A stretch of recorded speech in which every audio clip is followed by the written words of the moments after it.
दोस्तों solo levelling की काफी सारी वीडियोस आने वाली हैं अभी भी। तो जिन लोगों ने चैनल को सब्सक्राइब नहीं कर रखा है यार, सब्सक्राइब जरूर कर लो क्योंकि हम लोग 1 लाख सब्सक्राइबर काफी तक करीब हैं। तो करवा दो 1 लाख सब्सक्राइबर यार। स्वागत है आप सभी लोगों का सोलो लेवलिंग के एक नए एपिसोड में। तो जैसा कि हम लोगों ने लास्ट वाले एपिसोड में देख लिया था कि हर साल की तरह इस साल भी यूएसए में गिल्ड की कॉन्फ्रेंस होने वाली है जिसमें दुनिया भर से काफी सारे गिल्ड के रिप्रेजेंटेटिव आएंगे और यहाँ पर बातचीत करेंगे ग्लोबल पॉइंट्स पर कि किस तरीके से वो लोग और भी ज्यादा सिक्योर हो सकते हैं और भी काफी सारे मुद्दों पर ये बात करेंगे। और इस साल कोरिया में से जिन्वू का एजिन गिल्ड को रिप्रेजेंटेटिव के तौर पर बुलाया गया था, यानी जिन्वू जाएगा इस साल एक मेन लीडर बनकर। तो इस एपिसोड की शुरुआत में हम लोग यूएसए में उसी जगह पर देखते हैं। तो जैसा कि ये एक बहुत बड़ा इवेंट है तो यहाँ पर काफी सारी सिक्योरिटी है, साथ ही यहाँ पर काफी सारे लोग आए हैं क्योंकि दुनिया भर से काफी सारे लोग आएंगे और इसीलिए यहाँ पर काफी ज्यादा भीड़ होती है। तभी यहाँ पर जो कैमरामैन होते हैं वो लोग एक हंटर की फोटो लेने लग जाते हैं और ये हंटर होता है लेनार्ड, जो कि रिचर गिल्ड का है, जो कि जर्मनी की तरफ से रिप्रेजेंटेटिव के तौर पर यहाँ पर आया है। वो अपने गार्ड से पूछता है कि आखिरकार यहाँ पर इतने सारे रिपोर्टर्स क्या कर रहे हैं, जिसपे उसका बॉडीगार्ड उसको बताता है कि कोरिया को जो हंटर है जिसके बारे में हर कोई बातचीत कर रहा है आज वो आने वाला है। जिसपे वो कहता अच्छा तो वो आने वाला है। उसका बॉडीगार्ड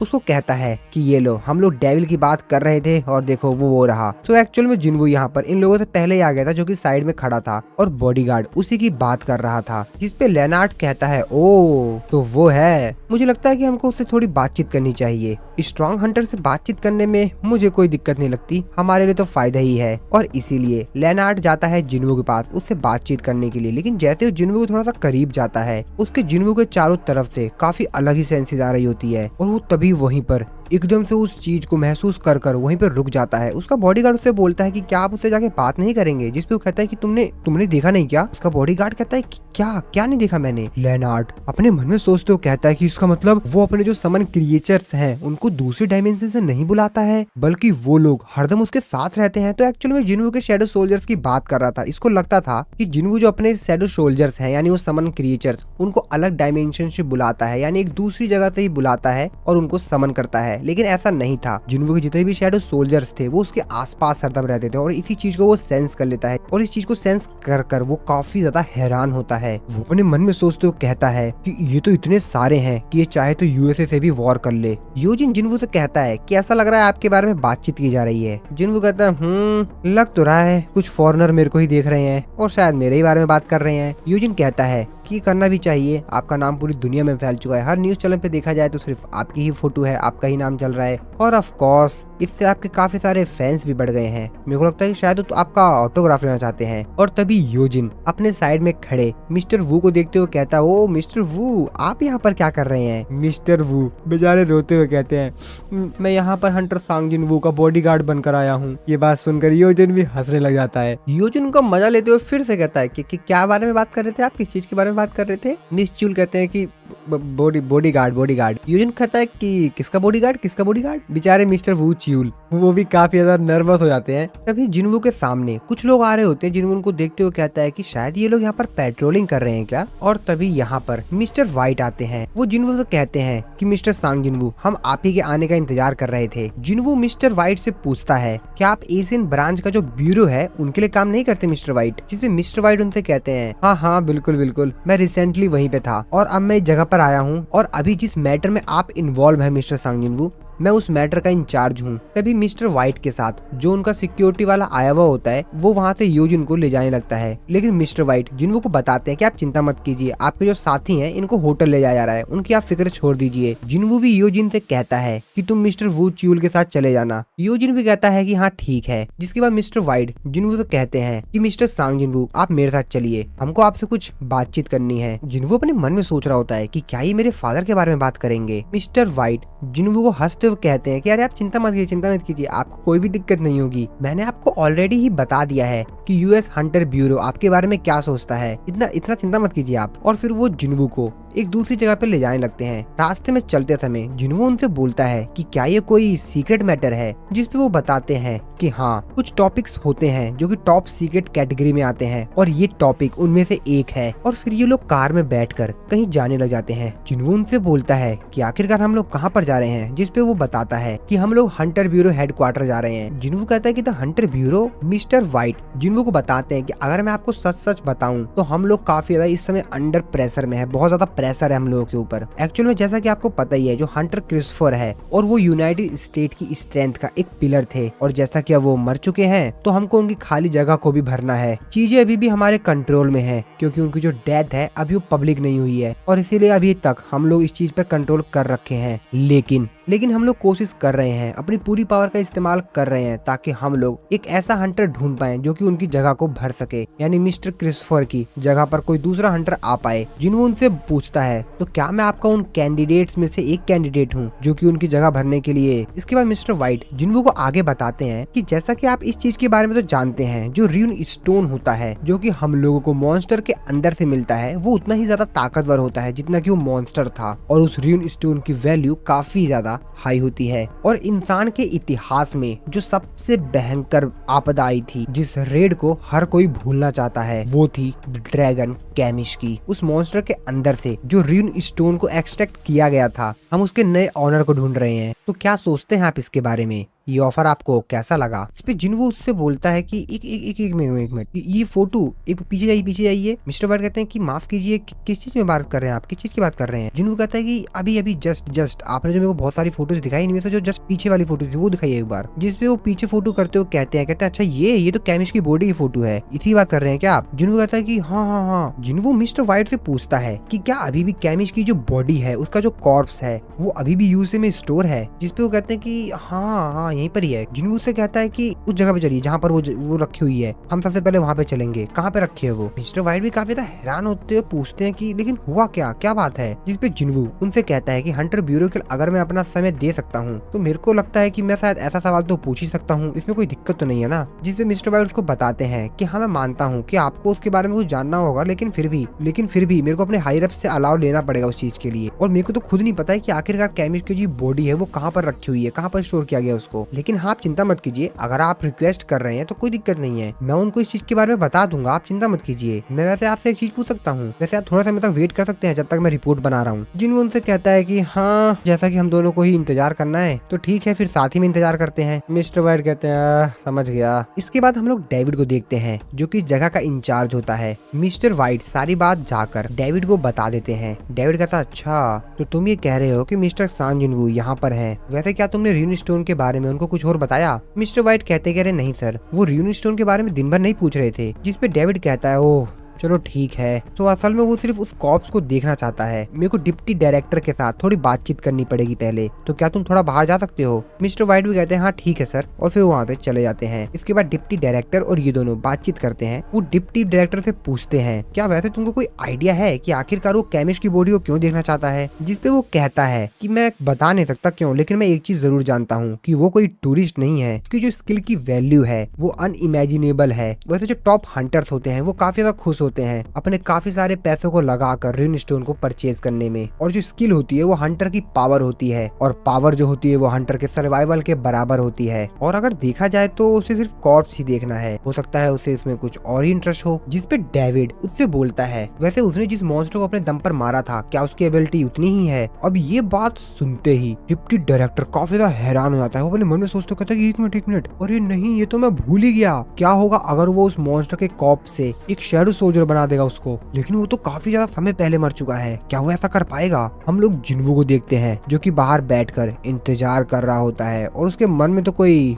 और ही प्लान होता है। डिप्टी डायरेक्टर कहता है कि इसका मतलब है कि उसका प्लान है कि वो कैमिश को एक शैडो सोल्जर बना ले। अब ये बात सुनकर डेविड काफी ज्यादा हैरान होते हुए खड़े होते हुए चिल्लाते हुए कहता है क्या? अगर ये सही है तो ऐसा नहीं होना चाहिए, किसी भी इंडिविजुअल को इतनी ज्यादा पावर नहीं मिलनी चाहिए। जिस पे डायरेक्टर कहता है कि सर अगर हमने इस रिक्वेस्ट को डिनाई किया, मना किया, तो मेरे को लगता है कि उसके साथ रिलेशनशिप मेंटेन करने में हमको काफी ज्यादा कठिनाई हो सकती है। अब ये बात सुनकर डेविड काफी ज्यादा परेशान हो जाता है, कहता है यार इसकी तो फिर वो डिसाइड करता है, ठीक है मैं उसको खुद ही वहाँ पर ले जाऊंगा, और ये मेरे लिए काफी अच्छी अपॉर्चुनिटी होगी कि मैं अपने आंखों से देख सकूं कि आखिरकार उसमें कितनी ज्यादा एबिलिटी है। और फिर वो जिन्वो को उस जगह पर ले जाने लगता है जहाँ पर कैमिश की बॉडी रखी हुई है। यहाँ पर एक ट्रांसलेटर होता है जो कि ये सारी बातें ट्रांसलेट करके जिन्वो को बता रहा होता है, जिन्वो की सारी बातें ट्रांसलेट करके सब कुछ बता रहा होता है। डेविड जिन्वो से कहता है कि मैं आपसे काफी सारी बात करना चाहता हूँ काफी अच्छे से, लेकिन कोई नहीं, मुझे लगता है कि हम लोग बाद में बातचीत कर सकते हैं। जिन्हू तो अपने मन में सोच रहा होता है कि मैं तो विश्वास ही नहीं कर पा रहा हूँ कि जिस जगह पर कैमिश को हराया गया था उस जगह पर इन लोगों ने हंटर ब्यूरो हेडक्वार्टर बना लिया और फिर ये लोग उस जगह पर जाने लगते हैं। और जब ये लोग उस जगह पर पहुंचते हैं तो जिन्हू को वहाँ के एयर में कुछ सेंस होता है। वो अपने मन में सोचते हुए कहता है, ओ इन हवाओं में तो मैजिकल एनर्जी है, मैं ये महसूस कर पा रहा हूँ। मैं तो काफी ज्यादा हैरान हूँ। उसको हराए हुए लगभग 8 साल हो चुके हैं, लेकिन उसके बाद भी उसकी जो एनर्जी है वो अभी भी यहाँ पर महसूस की जा सकती है। मैं तो काफी ज्यादा हैरान हूँ कि आखिरकार वो कितना ज्यादा पावरफुल होगा। जब वो एक बार मेरा शैडो सोल्जर बन जाएगा तो मजा आएगा। उसके बाद ये लोग उस रूम में एंटर कर जाते हैं जहाँ पर कैमिश की बॉडी रखी हुई है। वो बहुत बड़ी होती है, ये लोग तो बस छोटे से दिख रहे होते हैं उसकी बॉडी के सामने। वो लोग उस रूइन स्टोन के सामने पहुंच जाते हैं। डेविड कहता है कि अपने दम पर ही सैकड़ों इलाइट हंटर्स को मार सकता है, ये बहुत ज्यादा ताकतवर था। और फिर बाकी 5 बचे हुए जो नेशनल अथॉरिटी हंटर्स थे उसके द्वारा इसको हराया गया। और जब से ये मरा है इसकी बॉडी को काफी अच्छी तरीके से प्रिजर्व करके रखा गया है। और इस पूरी बिल्डिंग के अंदर जितनी भी इलेक्ट्रिसिटी प्रोवाइड करवाई जा रही है ये कैमिश का जो मैजिकल क्रिस्टल था उसके द्वारा दी जा रही है। वैसे अब आप सेटिस्फाई तो है ना हंटर सांग जिनवू? इस पे जिनवू से कहता है कि पीछे हट जाइए, जिस पे मिस्टर व्हाइट डेविड से कहते हैं कि सर वैसे आप इस चीज के बारे में श्योर तो है ना? जिस पे डेविड से कहता है कि हाँ ठीक है,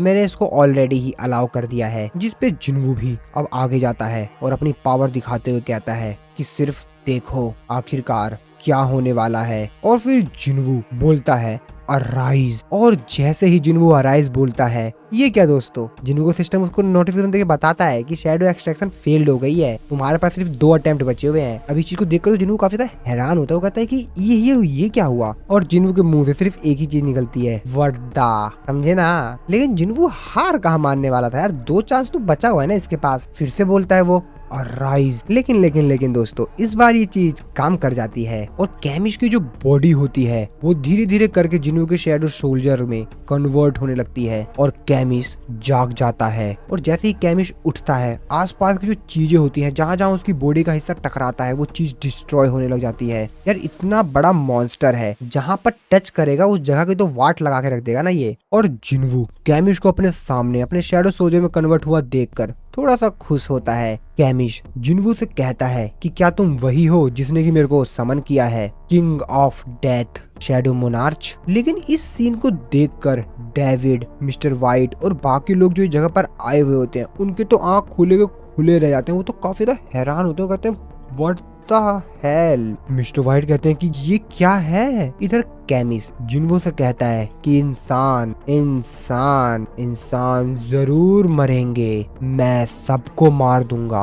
और जिस चीज के अंदर उसको पैक करके रखा गया होता है वो उस पूरी चीज को ही ब्रेक कर देता है। और डेविड अपनी आंखों के सामने ये सीन देखकर काफी ज्यादा हैरान होता है, उसकी पूरी आंख फटी की फटी रह जाती है। वो अपने मन में सोचते हुए कहता है जिस गिलास से इसको लॉक किया गया इसको टॉप रैंक के जो हंटर थे उनके मैजिक के द्वारा इनहेंस किया गया था। लेकिन कैमिश तो उस चीज को तोड़कर बाहर आता है और काफी ज्यादा तेजी चिल्लाता है। उसकी चिल्लाहट की आवाज इतनी ज्यादा तेज होती है कि चारों तरफ डर का माहौल हो जाता है। सभी लोग काफी ज्यादा हैरान होते हैं। यहाँ पर जितने भी लोग होते हैं जिन्हू को छोड़कर सभी लोग काफी ज्यादा डर जाते हैं। कैमिश फिर से चिल्लाता है लेकिन जिन्हू से कहता है कि बहुत हुआ, तुम्हारे सिर के अंदर जो मैजिकल क्रिस्टल था उसको काफी समय पहले ही हटा दिया गया था और इसीलिए तुमको रूलर का ऑर्डर मानने की कोई जरूरत नहीं है। बाकी लोग ये सब कुछ देखकर काफी ज्यादा हैरान होते हैं। वो लोग कहते हैं कि क्या सांग जिनवू मॉन्स्टर से बात कर रहे हैं? मैं इस समय जो चीज देख रहा हूँ मैं इस चीज पे विश्वास ही नहीं कर पा रहा हूँ। कैमिश कहता है अच्छा तो शैडो मोनार्च का शैडो सोल्जर बनना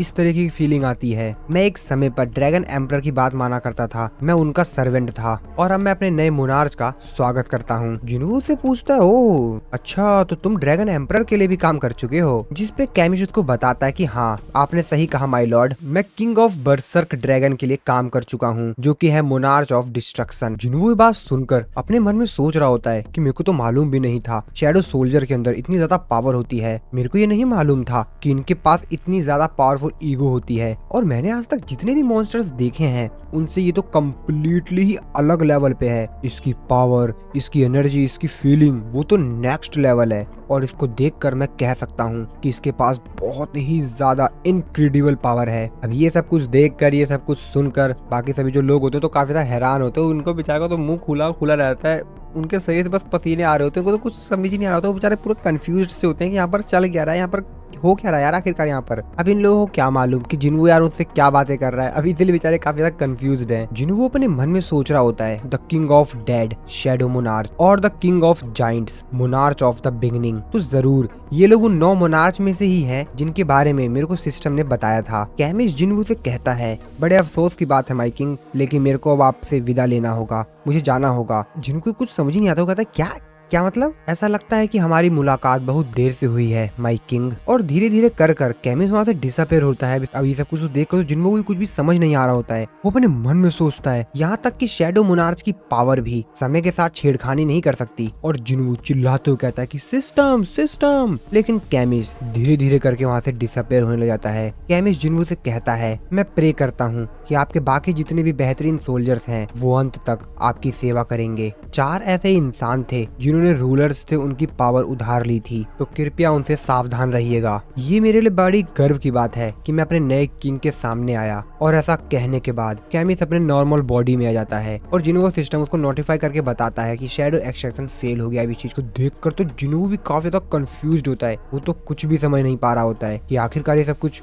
हुआ कैसे है। जिन्वू सिस्टम उसको बताता है कि आपका जो टारगेट शैडो था वो वापस से उसी पोजीशन में चला गया है, उसी सिचुएशन में चला गया जिसमें वो पहले था। जैसा कि उसको मरे हुए काफी समय हो गया है, तो अगर आगे आप कोई भी अटेम्प्ट करते हैं एक्सट्रैक्शन करने की तो उस पर ज्यादा कोई प्रभाव नहीं पड़ेगा। और फिर जिन्वू भी समझ जाता है शायद इस बार वो ऐसा नहीं कर पाएगा और इसीलिए और वो मिस्टर व्हाइट के पास वापस आता है। मिस्टर व्हाइट से बोलता है कि मिस्टर व्हाइट, मैं डायरेक्टर से और बाकी लोगों से माफी चाहूंगा। यहाँ पर जितना भी नुकसान हुआ है इन सबके रिपेयरिंग की कॉस्ट मैं आपको दे दूंगा। जितना भी यहाँ पर नुकसान हुआ हो आप मेरे को बता दीजिएगा। मिस्टर व्हाइट भी कहते हैं ठीक है, और ऐसा कहकर जिन्वू वहाँ से चला जाता है और ये लोग सिर्फ जिन्वू को देखते रह जाते हैं। और जब जिन्वू यहाँ से बाहर जा रहा होता है तो बाहर दीवार पर काफी तेजी से दीवार पे पंच हिट करता है और जिन्वू का चेहरा देखकर ही क्लियर पता लगाया जा सकता है कि जिन्वू इस समय काफी ज्यादा गुस्से में है। हालांकि जिन्वू किसी बात से गुस्से में नहीं है, लेकिन शायद वो अपने आप से ही नाराज है। दोस्तों अगर आप लोग सोलो लेवलिंग की एक्सप्लेनेशन और हमारे चैनल को सपोर्ट करना चाहते हैं तो जरूर नहीं है कि आप लोग हमारे चैनल की मेंबरशिप लें। आप लोग इनडायरेक्टली भी हमको सपोर्ट कर सकते हैं। तो अगर आप लोग अमेजोन से शॉपिंग करते हैं या भविष्य में कभी करेंगे तो आप लोग हमारे किसी भी लेटेस्ट वीडियो की डिस्क्रिप्शन में जाकर वहाँ पे अमेजोन की लिंक्स होती है, उस पर क्लिक करके उस सामान को परचेज कर सकते हैं। इस तरीके से आपके लिए उस सामान का प्राइस 1 रुपया भी नहीं बढ़ेगा, लेकिन आप लोग इनडायरेक्टली ही हमारे चैनल और सोलो लेवलिंग को सपोर्ट कर सकते हैं। इस तरीके से भी की मर्जी, अगर आप लोग सपोर्ट करना चाहते हैं तो करिए, नहीं तो कोई दिक्कत नहीं है दोस्तों, एंजॉय कीजिए। इस तरफ हम लोग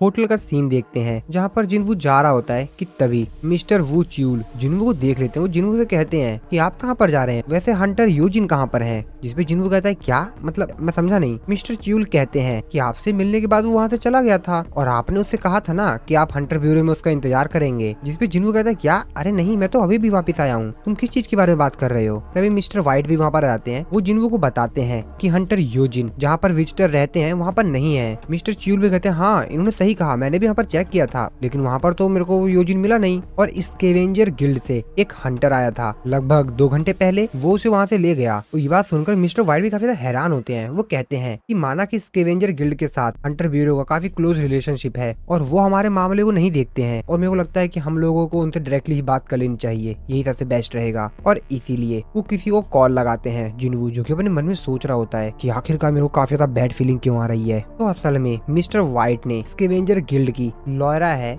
उसके पास कॉल लगाया था, जो कि थॉमस एंड्रे की असिस्टेंट भी है, जिस पर वो पूछती है कि क्या हुआ, क्या आप कह रहे हैं कि हमने एजिन गिल्ड के जो वाइस लीडर हैं उनको अपने साथ लेकर आए हैं? मिस्टर व्हाइट अपने मन में सोचते कहते हैं कि अब ये मत बोलना कि। और तभी लॉयरा उनसे पूछती है कि क्या हंटर सांग जिन्वू इस चीज के बारे में जानते हैं? जिस पे वो बताता है कि नहीं, हंटर सांग जिन्वू ने अभी तक ये न्यूज नहीं सुनी है। वैसे वो हंटर योजिन जो कि उनका साथी है उनके बारे में पूछ रहे थे जब वो ब्यूरो में थे वहाँ पर। तो जिस पे लॉयरा उनसे कहती है तब तो हमको इसके तह तक जाना होगा, कुछ तो गड़बड़ है। मिस्टर व्हाइट जिन्वू से कहते हैं कि हंटर सांग जिन्वू स्कैवेंजर गिल्ड से मेरी बात हो गई है, वो इस मैटर पर इन्वेस्टिगेशन कर रहे हैं, वो हमको जल्द से जल्द बताएंगे क्या हुआ। लेकिन तभी वो देखते हैं कि जिन्वू तो वहाँ पर है ही नहीं। वो कहते हैं अब हंटर सांग जिन्वू कहाँ गए? इस तरफ हम लोग जिन्वू को देखते हैं जो कि वहाँ से निकल गया था, क्योंकि जिन्वू को पता है इन लोगों को काफी ज्यादा समय लग जाएगा और क्या पता योजिन के साथ क्या हो जाए। और इसीलिए जिन्वू खुद ही निकल पड़ता है योजिन को ढूंढने के लिए। अपने मन में सोचते हुए जिन्वू कहता है कि ये सब कुछ मेरी ही गलती है। चेयरमैन यो को बचाने के बाद मैंने अपनी शैडो एक्सचेंज स्किल का इस्तेमाल किया, उसके बाद तो मैं भूल ही गया और मैंने यूजिन को कोई भी अपना शैडो सोल्जर असाइन ही नहीं किया। और अगर मेरी सिस्टर के साथ जैसा हुआ था, अगर वैसा कुछ दोबारा हुआ तो अरे नहीं, ये मैंने कितनी बड़ी गलती कर दी। और जिनवू बोलता है अराइज, और जिनवू कैसे बोलते ही उसके काफी सारे शैडो सोल्जर वहाँ पर आ जाते हैं और जिनवू उन लोगों से बोलता है कि ढूंढो उन्हें। और जिनवू के काफी सारे शैडो सोल्जर्स अलग अलग दिशाओं में चले जाते हैं यूजिन को ढूंढने के लिए। इस तरफ हम लोग देखते हैं थॉमस एंड्रे को, जो कि जब वान डाउन सू के जहाँ पर वो रुका हुआ था वहाँ पर जाता है उस रूम में, तो देखता है कि वहाँ पर काफी सारे लोग पहले से ही घायल पड़े हुए हैं, उन लोगों की काफी बुरी हालत है। ये सब कुछ देखकर थॉमस एंड्रे समझ जाता है कि ये सारा कांड वांग डोंग सू ही कर रहा है और वो कहता है कि आखिरकार उसने वो हरकत कर ही दी। और काफी ज्यादा तेजी से उसके हाथ में जो चीज होती है उसको तोड़ते हुए कहता है कि वांग डोंग सू, और अपने लोगों से कहता है कि इससे पहले कि सांग जिनवू उसको ढूंढ ले, वांग डोंग सू को ढूंढो, चाहे कुछ भी हो जाए, किसी भी हालात में उसे ढूंढो, कि हमको उसे पहले ढूंढना होगा। इस तरफ हम लोग देखते हैं वांग डोंग सू को, जिसने की यूजिन को मार मार कर उसकी हालत काफी ज्यादा खराब कर दी थी और उसको मार कर उसको काफी ज्यादा खुशी मिल रही थी। इसकी औकात अभी दिखाएगा जिनवू। जिनवू एक बड़ी सी बिल्डिंग के टॉप पर पहुंच जाता है और शहर का नजारा देखते हुए अपने मन में सोच रहा होता है कि क्या वो सिटी को छोड़कर चला गया है। लेकिन अगर एक तरह से देखा जाए तो यूजिन एक कॉम्बैट टाइप का डी रैंक का हंटर है और नॉर्मल लोगों की इतनी औकात नहीं कि उसको किडनैप कर ले। यहाँ तक कि काफी सारे लोग भी होंगे तब भी यूजिन को पकड़ पाना बहुत मुश्किल है। मेरे को समझ में नहीं आ रहा है कि आखिरकार यूजिन होगा कहाँ पर। और इस समय मेरे पास एक ही क्लू है, जो इंसान उसको वहाँ से ले गया है वो स्कैवेंजर गिल्ड का था। स्कैवेंजर गिल्ड, अरे नहीं, वांग डोंग सू का छोटा भाई था और जरूर वो मेरा अमेरिका में आने का ही इंतजार कर रहा था। और जहाँ तक मेरे को लगता है उसने अपने ब्रदर के डेथ के पीछे का जो सच है वो पता लगा लिया होगा। और उस रेड में यूजिन और मैं ही, जो कि उस डंजन रेड में सरवाइव कर गए थे, वो वांग डोंग सू की एक बात भी याद करता है, जहाँ पर वांग डोंग सू ने जिनवू के ऊपर चिल्लाते हुए कहा था कि तू बास्टर्ड, अगर मुझे ये पता लग गया कि मेरे ब्रदर को मारने वाला तू था ना, तो मैं तेरे को छोड़ूंगा नहीं। जिनवू कहता है तो जरूर वो वांग डोंग सू ही है। इसके बाद जिनवू मिस्टर च्यूल की काफी समय पहले कही हुई बात याद करता है, जहाँ पर मिस्टर च्यूल ने सारी बात जिनवू को बताई थी, थोड़ा सा संभल के रहना क्योंकि तुम अभी एक ई रैंक के हंटर हो और तुमसे हाई लेवल का हंटर डंजन के अंदर मारा गया और डंजन में से डी और ई रैंक के लोग ही सरवाइव किए, ऐसा तो बहुत मुश्किल चांस होता है, ना के बराबर ही। तो थोड़ा सा तुम संभल के रहना क्योंकि जो वहाँ पर मरा है ना वो वांग डोंग सू का छोटा भाई था, तो वो तुम्हारे लिए प्रॉब्लम हो सकती है। तो ये उस समय की बात है जब जिनवू स्टार्टिंग में एकदम शुरुआत में अपना लेवल अप कर रहा था। अब जिनवू सारी बातें याद करके समझ जाता है कि जो सारा कांड है ना ये वांग डोंग सू ने ही किया है। और जिनवू गुस्से में अपने मन में कहता है कि अगर यूजिन के साथ कुछ भी हुआ ना। इस तरफ हम लोग देखते हैं थॉमस एंड्रे को। थॉमस एंड्रे अपने गार्ड से पूछता है कि क्या अभी तक कोई न्यूज मिली, जिसपे वो बताता है कि नहीं सर, अभी तक कोई भी न्यूज नहीं मिली। थॉमस एंड्रे अपने मन में सोच रहा होता है क्या उसको मरने से डर नहीं लग रहा। नहीं, मिस्टर वांग डोंग सू एक एस रैंक का हंटर है, तो वो अपनी स्ट्रेंथ और जिनवू की स्ट्रेंथ के बीच में डिफरेंस जानता है। और इतनी ज्यादा बेवकूफी वाली हरकतें करना, इसका मतलब क्या कर रहा है वो, उसे पता है वो जो हरकतें कर रहा है उससे वो बचेगा नहीं। शायद मैं अपने हंटर के प्रति काफी ज्यादा ही दयालु हूँ। इसके बाद थॉमस एंड्रे लॉयरा को कॉल करता है, उससे पूछता है कि सिचुएशन क्या है। लॉयरा उसको बताती है कि हमने हंटर ब्यूरो कॉर्पोरेशन के साथ बातचीत की और हमने मिस्टर वांग डोंग सू के लास्ट के कुछ मंथ के पैटर्न्स को अच्छी तरीके से एनालाइज किया और उनमें से 3 बार ऐसा हुआ है जब कुछ अनयूजुअल एक्टिविटी को नोटिस किया गया है। थॉमस एंड्रे कहता है कि वो सब कुछ मेरे को भेजो, मैं अपने लोगों के साथ वहाँ पर जा रहा हूँ, जिसपे लॉयरा भी कहती है कि ठीक है सर। तभी थॉमस एंड्रे कहता है कि लेकिन एक मिनट, आखिरकार तुमने हंटर ब्यूरो को किस तरीके से कन्विंस किया लॉयरा। जिसपे लॉयरा उसको बताती है कि मैं हंटर ब्यूरो गई और मैंने उन लोगों से कहा कि अगर हम लोग वांग डोंग सू को नहीं ढूंढ पाए, तुम में और सांग जिन वू में बहुत बड़ा कलेश होने वाला है। और ये बात सुन के वहाँ पर जितने भी लोग थे वो सभी के सभी लोग अलर्ट हो गए। डिप्टी डायरेक्टर मिस्टर व्हाइट से कहते हैं क्या 100 के 100 सभी लोग, जिसमें मिस्टर व्हाइट कहते हैं कि हाँ,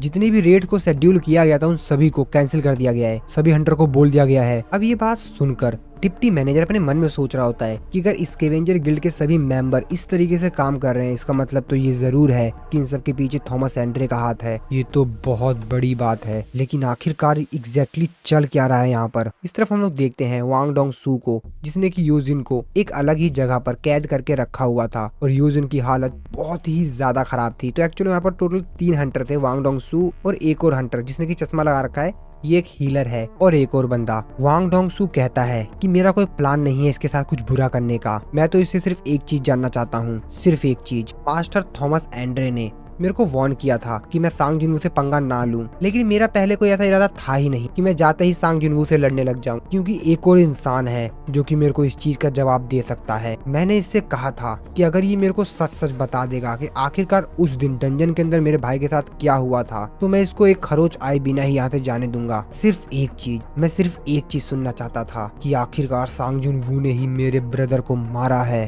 और जितनी जल्दी मैं ये बात इससे सुन लूं मैं इसे यहाँ से जाने दूंगा। तो उठ योजिन, उठ। और वो योजिन के छाती पर काफी तेजी से पंच मारते हुए कहता है कि मैंने कहा उठ। और योजिन को होश आता है, लेकिन उसकी हालत काफी ज्यादा खराब थी। वांग डोंग सू ने इसको मार मार के काफी ज्यादा ही घायल कर दिया था। वो चश्मे वाला जो हंटर होता है वो कहता है ये तो काफी ज्यादा ड्यूरेबल है, ऐसा लगता है कि एक टैंक है। अगर कोई नॉर्मल इंसान होता तो इतना टॉर्चर करने के बाद तो वो कब का मर गया होता। वांग डोंग सू योजिन की तरफ देखते हुए कहता है कि मुझे नहीं पता कि आखिरकार ये बास्टर्ड ऐसा क्यों है, ये बता क्यों नहीं देता। और वो योजिन का सर पकड़ते हुए पीछे जो उसके दीवार होती है उसमें दे मारता है और उससे कहता है कि सुन बे, मैं तुझे मारना नहीं चाहता हूँ, और वैसे भी तेरे पीछे जो ये बंदा तेरे को दिखाई दे रहा है ना, ये काफी बेहतरीन हीलर है, तो चिंता मत कर, तू मरेगा तो नहीं, क्योंकि जब तू मरने वाला होगा ना तो ये तुझे हील करके बचा लेगा। तो इसका मतलब तो ये है कि जब तक तू मेरे को सच नहीं बता देता ना, तब तक तेरे को मैं टॉर्चर करता रहूंगा। जब तक नहीं बताएगा तो बता दे सच क्या है, बता दे। और तुझे एक बात और बता दूं मैं कि इस फैक्ट्री को बंद हुए 5 साल हो चुके हैं, तो ये मत सोचियो कि यहाँ पर तेरे को कोई बचाने आ जाएगा, क्योंकि यहाँ पर आसपास तुझे कोई नहीं बचाने आएगा। कोई फर्क नहीं पड़ता कितनी तेज चिल्लाता है, चिल्ला ले जितना चिल्लाना है,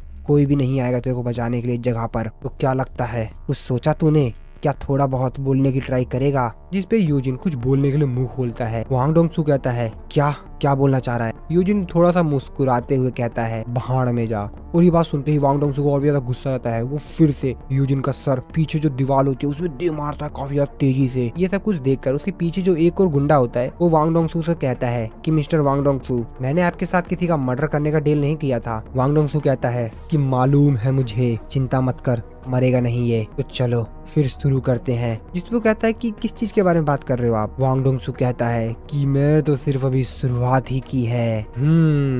लेकिन तभी वांग डोंग सू साइड में देखता है तो वहाँ पर जिन्नू का एक शैडो सोल्जर खड़े होकर इनको ही देख रहा होता है। वांग डोंग सू कहता है कि ये क्या है, क्या एक ऑर्क? और अपने जैकेट को उतारते हुए कहता है क्या आसपास कोई डंजन ब्रेक हुआ है या कुछ? और कितना ज्यादा बकवास है। और काफी ज्यादा तेजी से जाकर जिन्नू के शैडो सोल्जर के ऊपर अटैक करते हुए कहता है इस समय मेरे से पंगा लेने को ही मत कर। और तभी हमको एक आवाज सुनाई देती है, एक्सचेंज। और फिर वो सीन वहीं पे कट हो जाता है। इसके बाद हम लोग देखते हैं जिन्वू के घर का सीन, जहाँ पर उसकी मॉम जिन्वू को ही याद कर रही होती है। वो अपनी बेटी जिन्हा से पूछती है कि आखिरकार जिन्वू क्या कर रहा होगा। जिन्वू का शैडो सोल्जर बेरू जो कि पीछे ही होता है इनके, वो अपने मन में सोचते हुए कहता है कि ओह मेरे किंग की मदर की चिंता मत कीजिए, मेरे किंग सबसे बेहतरीन है, इस दुनिया में कोई भी नहीं है जो कि उनका सामना कर पाए। और तभी उनके सामने न्यूज में जिन्वू की ही फोटो आ रही होती है, जो कॉन्फ्रेंस ऑर्गेनाइज की गई होती है उसी के बारे में न्यूज चल रही होती है, जहाँ पर जिन्वू की भी फोटो आती है। इस चीज को देखकर जिन्वू की मॉम जिन्हा से कहते हैं कि जिन्हा वो देखो तुम्हारा ब्रदर। जिन्हा कहते हैं क्या सही में? और पीछे बेरू भी कुछ देखकर काफी ज्यादा खुश हो रहा होता है। वो कहता है कि माई किंग। लेकिन तभी बेरू नोटिस करता है, वो कहता है कि ये फीलिंग मुझे एक बार पहले भी आ चुकी है। क्या किंग गुस्से में है?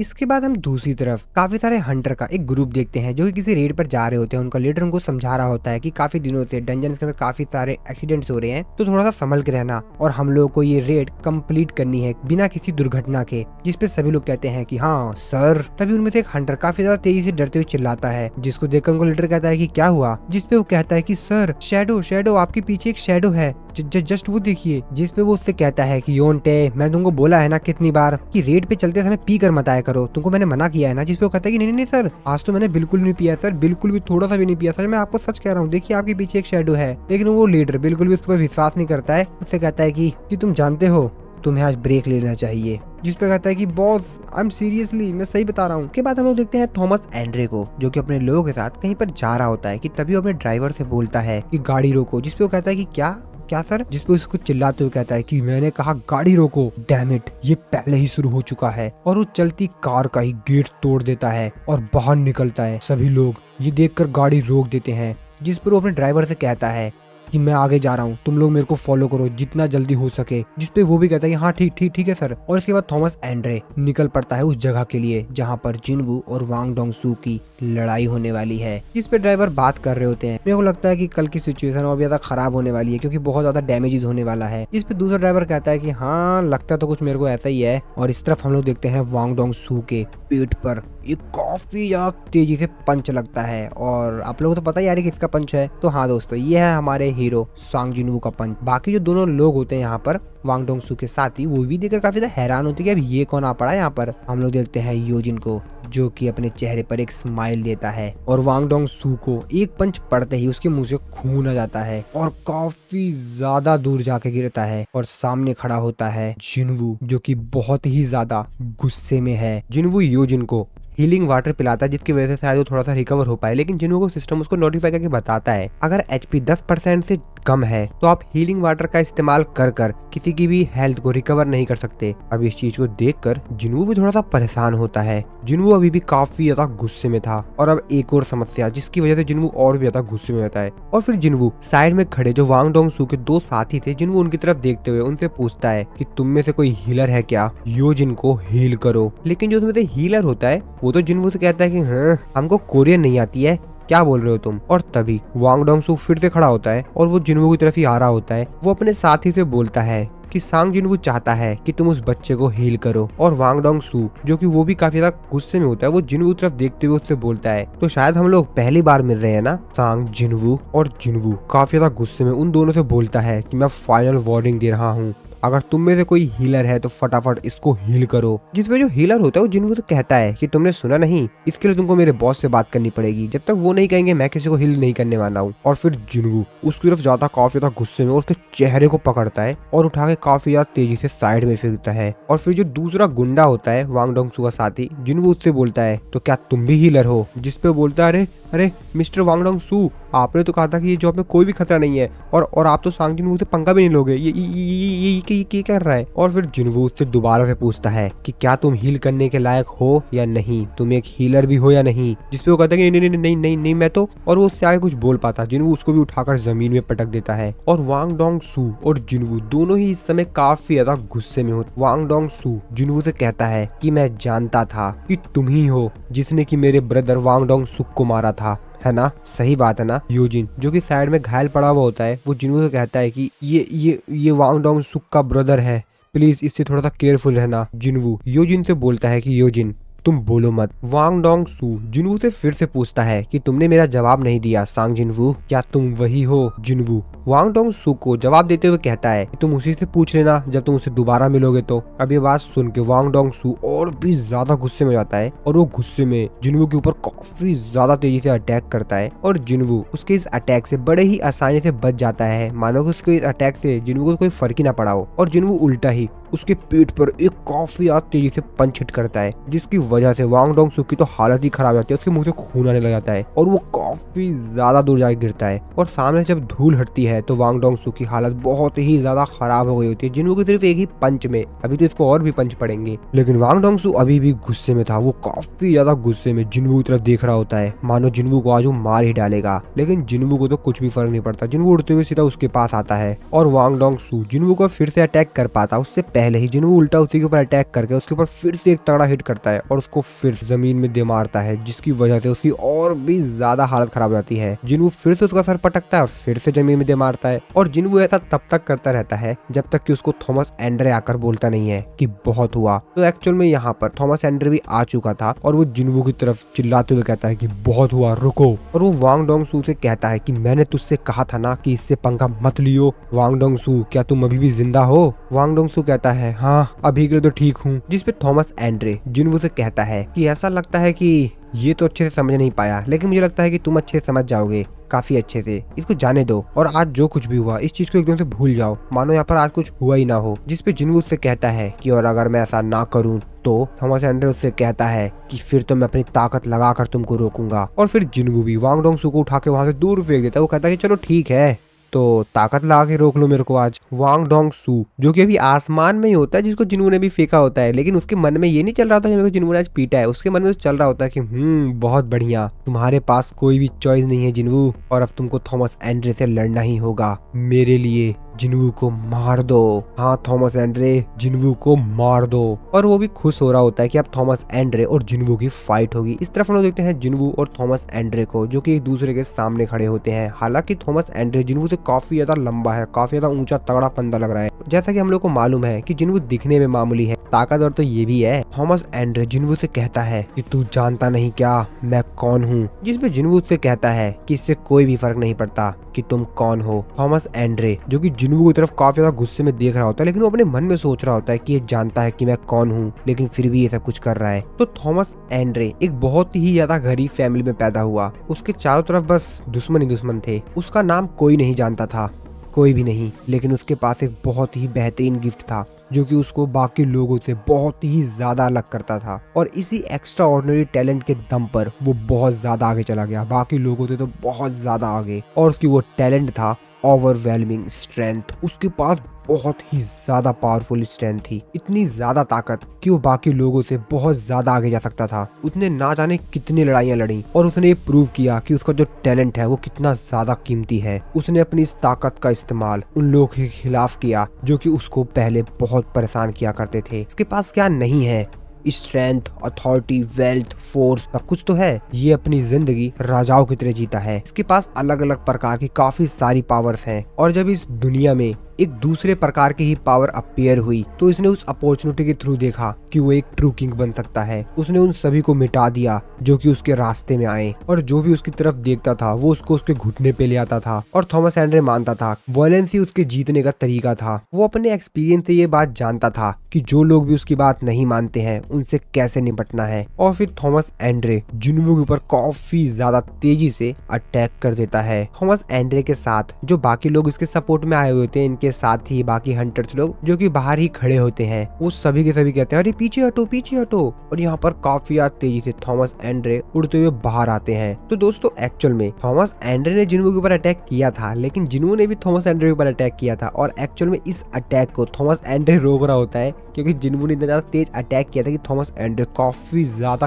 पीछे चला गया था। हालांकि थॉमस एंड्रे ने इस अटैक को ब्लॉक कर लिया था, लेकिन वो काफी ज्यादा पीछे चला गया था। उसके लोग थॉमस एंड्रे को इस हालात में देखकर काफी ज्यादा हैरान होते हैं। वो लोग कहते हैं कि मास्टर आप ठीक तो है ना, लेकिन थॉमस एंड्रे उन लोगों को इशारा करते हुए कहता है कि नहीं रुको, इसे तो मैं ही देख लूंगा। और फिर थॉमस एंड्रे को छोड़ के बाकी लोग जो होते हैं वो पीछे जाने लग जाते हैं ताकि यहाँ पर थॉमस एंड्रे जिन्वू से अच्छी तरीके से फाइट कर सके। इस तरफ हम लोग जिन्वू को देखते हैं जो कि अपने शैडो सोल्जर इग्रीस को कहता है योजिन को सबसे नियरेस्ट हॉस्पिटल में लेकर जाओ, और एक बात का ध्यान रखना इसको बेहतरीन से बेहतरीन ट्रीटमेंट मिले। और फिर इग्रीस भी योजिन को लेकर वहाँ से चला जाता है। और अब शुरुआत होगी युद्ध की, एक बहुत ही ज्यादा तगड़ी फाइट जिन्वू के शैडो सोल्जर और थॉमस एंड्रे के लोगों के बीच। तो एक तरफ है जिन्वू की पूरी सेना और दूसरी तरफ है थॉमस एंड्रे की पूरी सेना। और अब ये युद्ध बहुत ही ज्यादा खतरनाक होने वाला है। थॉमस एंड्रे जो कि कहता है कि ठीक है, तो अब हम लोग बात करते हैं क्योंकि मेरे को ये समय काफी ज्यादा कीमती लग रहा है। लेकिन थॉमस एंड्रे तो अपने मन में सोच रहा होता है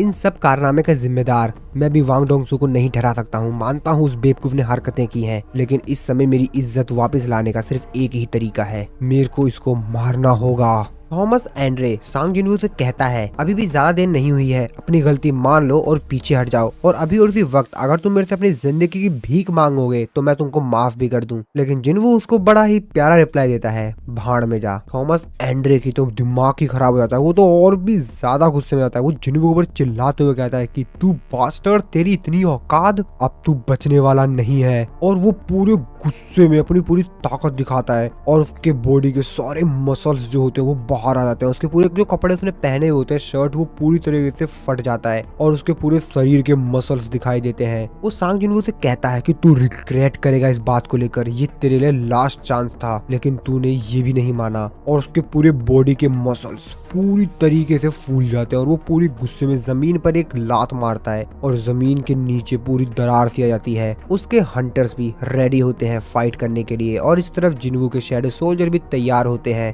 फाइट करने के लिए। और जिन्वू अपने लोगों से कहता है अटैक करो। थॉमस एंड्रे अपने लोगों से कहता है कि वो लोग आ रहे हैं, तैयार हो जाओ। और फिर जिन्वू के शैडो सोल्जर्स काफी ज्यादा तेजी से थॉमस एंड्रे के लोगों के ऊपर अटैक करते हैं और ये लोग भी तैयार होते हैं उनसे फाइट करने के लिए। और इन दोनों की सेनाएं आपस में बहुत तेजी से टकराती हैं। जो भी आमने सामने आ रहे होते हैं वो एक दूसरे को मार रहे होते हैं। जिन्वू के शैडो सोल्जर एक साथ उन लोगों पर अटैक करते हैं और थॉमस एंड्रे के भी लोग अपनी जान बचाने के लिए और उनसे फाइट करने के लिए अपनी शील्ड का और अपने स्वॉर्ड्स का इस्तेमाल करके उन लोगों को मार रहे होते हैं। और ये फाइट बहुत ज्यादा तगड़ी होती है। थॉमस एंड्रे भी काफी ज्यादा तेजी से जिन्वू की तरफ ही बढ़ रहा होता है और उसके सामने जितने भी जिन्वू के शैडो सोल्जर्स आ रहे होते हैं वो उनको कीड़े मकोड़ों की तरह कुचल कर आगे जा रहा होता है। और तभी उसके सामने जिन्वू का शैडो सोल्जर टस्क आ जाता है जो कि उसको रोकता है। लेकिन थॉमस एंड्रे कहाँ मानने वाला था, वो हंसते हुए काफी ज्यादा तेजी से उसकी तरफ बढ़ता है और उसके आर पार चला जाता है और उसकी तरफ देखते हुए कहता है कि इन लोग की औकात ही नहीं कि मेरे सामने खड़े भी हो पाए। हालांकि टस्क मरा नहीं वो होता है क्योंकि वो तो रीजनरेट कर लेगा अपने आप को, लेकिन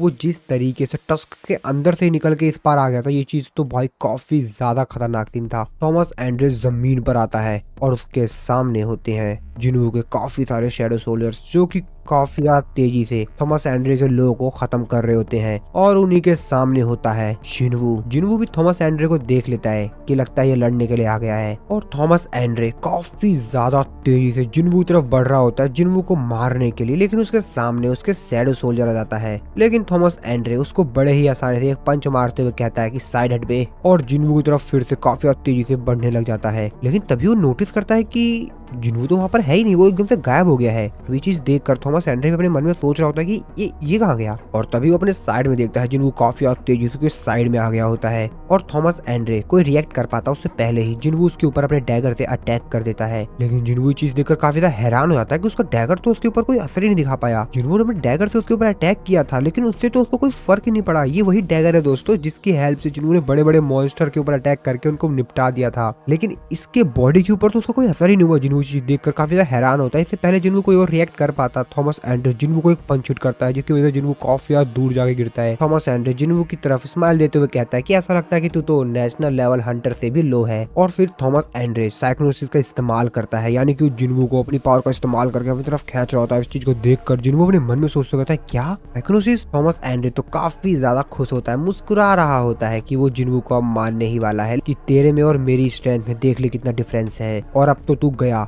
लेकिन जिन्वू भी कहाँ हार मानने वाला था। और वैसे भी दोस्तों हम लोगों को तो मालूम ही है ना कि जिन्वू अपने दुश्मन से थोड़ा सा मजे लेता है और इसीलिए जिन्वू वो भी अपनी पावर का इस्तेमाल करता है। और अभी चीज देखकर तो थॉमस एंड्रे भी काफी ज्यादा हैरान होता है। वो कहता है क्या कहीं ये प्लानिंग तो नहीं कर रहा है ना कि ये मेरे को इस तरीके से मेरे ऊपर हिट करेगा। नहीं नहीं नहीं नहीं। तो और जिन्वू भी, तो जिन्वू और थॉमस एंड्रे दोनों ही सेम पावर का इस्तेमाल कर रहे होते हैं, यानी कि दोनों के दोनों एक दूसरे को ही अपनी तरफ खींच रहे होते हैं। और थॉमस एंड्रे इस चीज को देखकर काफी ज्यादा हैरान होता है, अपने मन में सोचते हुए कहता है ये बास्टर्ड कहीं ये तो नहीं सोच रहा ना कि ये मेरे को अपनी तरफ खींच कर मेरे ऊपर अटैक करेगा। नहीं नहीं नहीं नहीं, ऐसा नहीं हो पाएगा। और वो इसके आगे कुछ सोच पाता कि तभी जिन्वू काफी ज्यादा तेजी से उसकी तरफ आता है और उसके मुंह पर एक पंच हिट करता है जिसकी वजह से उसके मुंह से खून आ जाता है और वो काफी ज्यादा दूर जाके गिरता है। थॉमस एंड्रे अपने मन में सोचते कहता है कि मेरा खून निकल रहा है, और वो काफी ज्यादा गुस्से में खड़ा होता है और जमीन पर एक लात मारता है जिसकी वजह से जमीन के चारों तरफ दरार पड़ जाती है। लेकिन थॉमस एंड्रे अभी भी मुस्कुरा रहा होता है, लेकिन उससे पहले वो कुछ और कर पाता जिन्हों उसके फिर से काफी ज्यादा क्लोज आता है और उसके ऊपर एक पंच हिट करने जाता है और उससे कहता है कि क्या कहा था तुमने अभी कि तुम्हारी और मेरी पावर में बहुत ज्यादा डिफरेंस है। और फिर जिन्वू अपनी स्पीड स्किल का इस्तेमाल कर थॉमस एंड्रे के ऊपर चारों तरफ से अटैक कर रहा होता है और थॉमस एंड्रे भी परेशान हो जाता है इस अटैक से। वो गुस्से में कहता है कि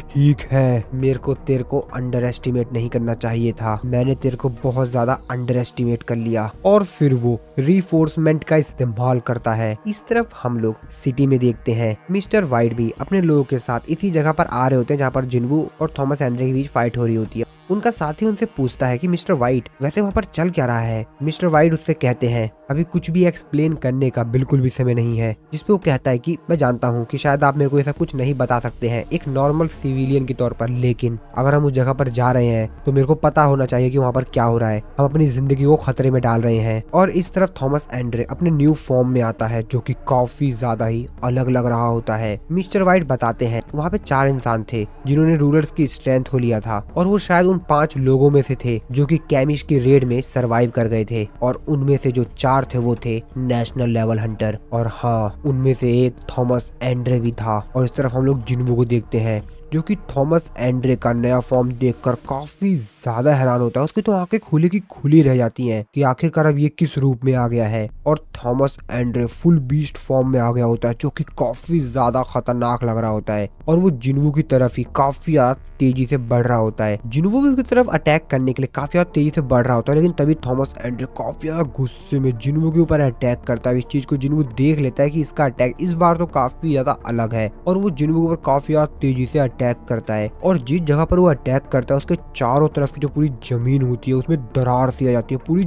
जमीन ही उखड़ जाती है। वहां से चारों तरफ सिर्फ तबाही होती है। और तभी हम देखते हैं कि एक्चुअली में जिन्वू इस अटैक से बच गया था। वो वहां से जंप मारकर ऊपर आ गया था, और अब ये चीज देखकर, इतनी ज्यादा खतरनाक पावर देखकर तो जिन्वू भी काफी ज्यादा हैरान था। और तभी थॉमस एंड्रे जिन्वू की तरफ देखते हुए कहता है कैप्चर। और थॉमस एंड्रे के जितने भी लोग होते हैं, हंटर्स वगैरह होते हैं, वो लोग चिल्लाते हुए कहते हैं कि मास्टर से दूर हट जाओ, जल्दी हटो वहां से। जिन्वू के शैडो सोल्जर भी ऐसा कुछ देखकर काफी ज्यादा हैरान हो रहे होते हैं। और तभी उनके ऊपर बहुत तेजी से अटैक होता है, और वो सभी के सभी लोग कहीं पे जाने लग जाते हैं। वहाँ पर कोई गोल सी चीज आ गई थी जिसके अंदर ये सभी के सभी लोग खींचे चले जा रहे थे। अब ये चीज देखकर जिन्वू भी वहाँ पर जो दीवार होती है उसमें थोड़ा सा अपने आप को बचा लेता है ताकि वो उसके अंदर ना जाए। वो अपने मन में सोचते हुए कहता है कि ये कितनी ज्यादा इनक्रेडिबल स्ट्रेंथ है, बहुत ज्यादा ताकत।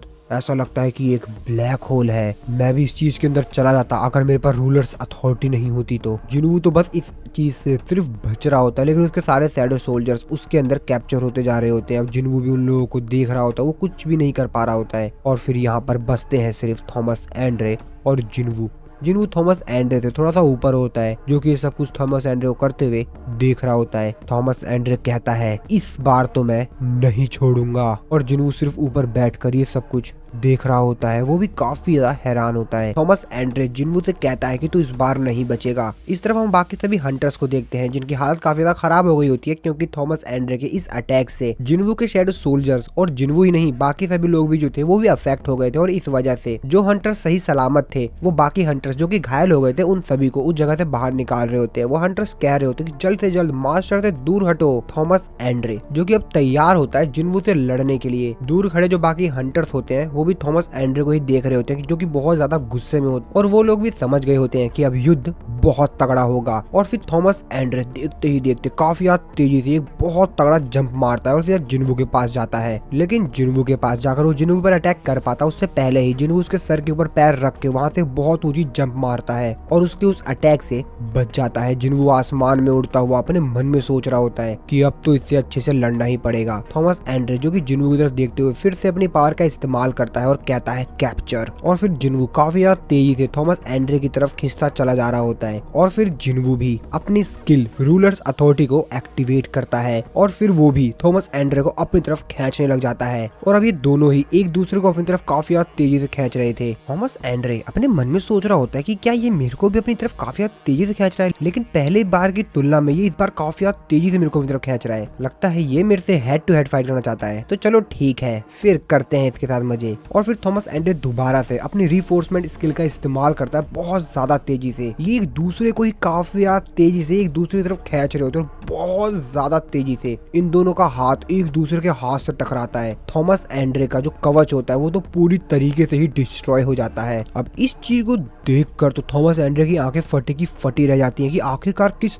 तरीके से इसने मेरे पूरे कवच को ही डिस्ट्रॉय कर दिया। लेकिन जिन्वू को इससे कुछ भी फर्क नहीं पड़ा होता, वो तो बड़े ही आराम से थॉमस एंड्रे को देख रहा होता है। और थॉमस एंड्रे बहुत ज्यादा पीछे जाके गिरता है, उसके मुंह से आवाज आ रही होती है क्योंकि उसको काफी ज्यादा पेन हो रहा होता है। और फिर जिन्वू भी काफी तेजी से थॉमस एंड्रे की तरफ जाता है और उसके ऊपर अटैक करता है, लेकिन थॉमस एंड्रे वहां से उठ के फटाक से थोड़ा सा पीछे चला जाता है ताकि वो जिन्वू के इस अटैक से बच पाए। और वो जिन्वू के इस अटैक से बच भी जाता है, लेकिन फिर से जिन्वू उसको पकड़ता है और बहुत ज्यादा तेजी से उसके मुंह के ऊपर अपने पैर से अटैक करता है ताकि उसने जो सूट पहना हुआ होता है उसको पूरी तरीके से डिस्ट्रॉय किया जा सके। और इस तरफ बाहर का सीन देखते हैं। मिस्टर व्हाइट अपने साथी के साथ यहाँ पे पहुंचते हैं। वो यहाँ का सीन देखकर उसका साथी कहता है, ओ माय गॉड, ये मैजिकल पावर तो बहुत ज्यादा है, आखिरकार कौन से मॉन्स्टर्स फाइट कर रहे हैं और ये लोग बस दूर खड़े होकर इस फाइट को देख रहे होते हैं। चारों तरफ बस तबाही तबाही होती है क्योंकि जिन्वू और थॉमस एंड्रे इस तरीके से फाइट कर रहे थे कि आसपास की जितनी भी चीजों से वो टकरा रहे थे वो पूरी तरीके से डिस्ट्रॉय हो जा रही। तभी उनका साथी कहता है, हाँ ये थॉमस एंड्रे ही है, मिस्टर व्हाइट का साथी। मिस्टर व्हाइट से कहता है कि मिस्टर व्हाइट अब हमको क्या करना चाहिए, जिसपे मिस्टर व्हाइट कहते हैं कि ऑफ कोर्स हम लोग को इनको रोकना चाहिए। उनका साथी कहता है, क्या सीरियसली तुम इनको रोक पाओगे? और जब सामने से धूल हटती है तो हम लोग देखते हैं कि असल में जिन्वू थॉमस एंड्रे को इतनी ज्यादा तेजी से पंच हिट कर रहा था उसके मुंह के ऊपर, ताकि उसने जो सूट पहना हुआ होता है उसको पूरी तरीके से डिस्ट्रॉय कर सके। और जिन्वू काफी तेजी से बहुत ज्यादा गुस्से में बस थॉमस एंड्रे के ऊपर अटैक करते ही जा रहा था बिना रुके लगातार। थॉमस एंड्रे जो कि कहता है कि आखिरकार किस तरीके से एक मैजिक टाइप का हंटर के पास इतनी ज्यादा स्ट्रेंथ और इतनी ज्यादा स्पीड है। मैं हार जाऊंगा, नहीं नहीं नहीं नहीं नहीं, मेरे को नहीं हारना है, नामुमकिन, ऐसा नहीं हो सकता। और फिर से वो जिन्वू के ऊपर अटैक करने के लिए जाता है और कहता है कि नहीं नहीं नहीं नहीं, ऐसा नहीं होना चाहिए, मैं इससे हार नहीं सकता। लेकिन जिन्वू उसके हाथ को साइड करते हुए फिर से उसके ऊपर काफी ज्यादा तेजी से अटैक करने लग जाता है। थॉमस एंड्रे जो कि अपने मन में सोच रहा होता है कि नहीं नहीं नहीं नहीं, मेरी स्ट्रेंथ इतनी ज्यादा कमजोर कैसे सकती है, नहीं नहीं नहीं नहीं, ये मैं इससे हार नहीं सकता, ये बहुत ज्यादा तेजी से मेरे ऊपर अटैक कर रहा है। और चिल्लाते हुए कहता है, मैं थॉमस एंड्रे हूँ, तुझे क्या लगता है कि तू मेरे को इन सब चीजों से हरा देगा? सिर्फ ऐसा करके ऐसा नहीं होगा। जिसपे जिन्वू उसको बड़े ही प्यार से रिप्लाई देता है कि जैसा कि मैंने तुमको कहा था, मेरे को इससे कोई भी फर्क नहीं पड़ता कि तुम कौन हो। और काफी तेजी से थॉमस एंड्रे के ऊपर अभी भी लगातार अटैक कर रहा होता है। हालांकि मिस्टर व्हाइट जिन्वू के ऊपर चिल्लाते हुए कहते हैं कि हंटर सांग जिन्वू बस बहुत हुआ, रुक जाइए, प्लीज प्लीज रुक जाइए। जिन्वू भी उसकी आवाज सुन लेता है और फिर जिन्वू अपना आखिरी पंच मारता है जिससे कि थॉमस एंड्रे के फेस के ऊपर जो कवच लगा हुआ होता है वो पूरी तरीके से डिस्ट्रॉय हो जाता है। और थॉमस एंड्रे इस चीज को देखकर समझ जाता है कि वो हार गया है और वो कहता है कि मैं हार मानता हूँ। और जिन्वू उसके फेस के ऊपर अपना आखिरी पंच मार के उसके फेस का शकल बिगाड़ देता है उससे पहले ही। उसकी बात सुनकर जिन्वू रुक जाता है। थॉमस एंड्रे कहता है कि हाँ मैं हार मानता हूँ, मैं हार गया। और फिर जिन्वू भी रुक जाता है। अब इस चीज को देखकर मिस्टर व्हाइट बाकी सभी लोग काफी ज्यादा हैरान होते हैं। उनकी आंख, मुंह, कान, जो कुछ भी भाई सब कुछ उनकी खुली खुली रह जाती है। उनके शरीर से पसीने टपक रहे होते हैं कि आखिरकार किस तरीके से इसने थॉमस एंड्रे को हरा दिया। और इस समय थॉमस एंड्रे अपने सबसे ज्यादा मोस्ट पावरफुल फॉर्म में थे और इस स्टेट में थॉमस एंड्रे को हरा पाना नामुमकिन है। आखिरकार इसने कैसे कर दिया ये? वो अपने मन में सोच रहे होते हैं कि आखिरकार इस दुनिया में कितने ऐसे हंटर्स हैं जो कि इनके साथ ऐसा कर सकते हैं। आखिरकार ऐसा कोई हंटर है भी? और अगर ये बात लोगों को पता लग गई तो लोग काफी ज्यादा क्रेजी हो जाएंगे। और फिर मिस्टर व्हाइट एक जो हीलर होता है उससे कहते हैं कि जल्द से जल्द इनको ट्रीट करो। और वो हीलर भी काफी यार तेजी से अपनी पूरी ताकत लगाकर थॉमस एंड्रे को हील कर रहा होता है। वो मिस्टर व्हाइट से कहता है इनके शरीर के अंदर जितनी भी हड्डियां हैं ना वो टूट चुकी हैं और ये काफी ज्यादा घायल हैं और इनका खून रुक भी नहीं रहा है। मेरे को नहीं लगता कि मैं अकेला ऐसा कुछ कर पाऊंगा, मेरे को बाकी लोगों की भी जरूरत पड़ेगी, सभी लोगों की। और ये इस समय सिर्फ इसीलिए जिंदा है क्योंकि एक नेशनल अथॉरिटी हंटर है। एक नेशनल लेवल के हंटर के अलावा इतने ज्यादा पावरफुल अटैक को झेल पाना नामुमकिन ही है। अगर इनकी जगह कोई दूसरा हंटर होता तो वो पहले ही मर गया होता कुछ अटैक्स में ही। बाकी सभी थॉमस एंड्रे गिल्ड के मेंबर होते हैं वो लोग भी काफी ज्यादा घायल हो गए होते हैं लेकिन कोई भी उसमें से मरा नहीं होता है। मिस्टर व्हाइट जो कि अपना सर पकड़ते हुए काफी ज्यादा गुस्से में कहते हैं कि ये सब कुछ इतना ज्यादा बुरा हो गया, मैंने सोचा नहीं था। तभी उनका साथी उनको आगे कहता है कि मिस्टर व्हाइट, वांग डोंग सू वो सांस नहीं ले रहा है। इसके बाद हमको वांग डोंग सू को दिखाया जाता है जो कि सच में सांस नहीं ले पा रहा होता है, मानो वो पूरी तरीके से मर गया हो। और हम लोगों को मालूम ही है कि इसके साथ सांग जिन्वू ने क्या किया है। अगर आप लोगों को नहीं मालूम तो थोड़ी देर में पता चल ही जाएगा कि आखिरकार इसके साथ क्या हुआ है। वो बंदा आगे बताता है कि हंटर सांग जिन्वू भी वहाँ से डिसअपेयर हो गए हैं। इसके बाद हम लोग जिन्वू को देखते हैं जो कि एक बिल्डिंग के ऊपर बैठकर पूरे शहर का नजारा देख रहा होता है। तो एक्चुअल में जिन्वू ने यहाँ पर बेरू के साथ शैडो एक्सचेंज स्किल का इस्तेमाल करके अपनी पोजीशन को स्वैप्ड कर लिया था, यानी कि अब इस समय जिन्वू कोरिया में है और यूएस में इस समय बेरू पहुंच गया है। और इस तरफ जो बेरू होता है वो अमेरिका के अंदर अपनी एबिलिटीज का इस्तेमाल कर कर योजिन को हील कर रहा होता है और वो अपनी पूरी कोशिश कर रहा होता है कि वो योजिन को ठीक कर पाए। और इस तरफ हम लोग जिन्वू को देखते हैं जिसने की अपना एक नया शैडो सोल्जर बना लिया होता है। और वो नया शैडो सोल्जर जिन्वू से कहता है कि माई किंग, जिसपे जिन्वू से कहता है कि हाँ क्या हुआ, जिस पे वो शैडो सोल्जर कहता है आप मेरे को कोई नाम दे दीजिए। जिस पे जिन्वू से कहता है इसका नाम, वैसे तुम काफी ज्यादा ग्रिडी हो तो ग्रिडी कैसा नाम रहेगा, वैसे तुम इस समय सोच क्या रहे हो, वांग डोंग सू। तो एक्चुअल में ये जो शैडो सोल्जर था ये कोई और नहीं, ये वांग डोंग सू था और अब इसका नाम ग्रिडी है।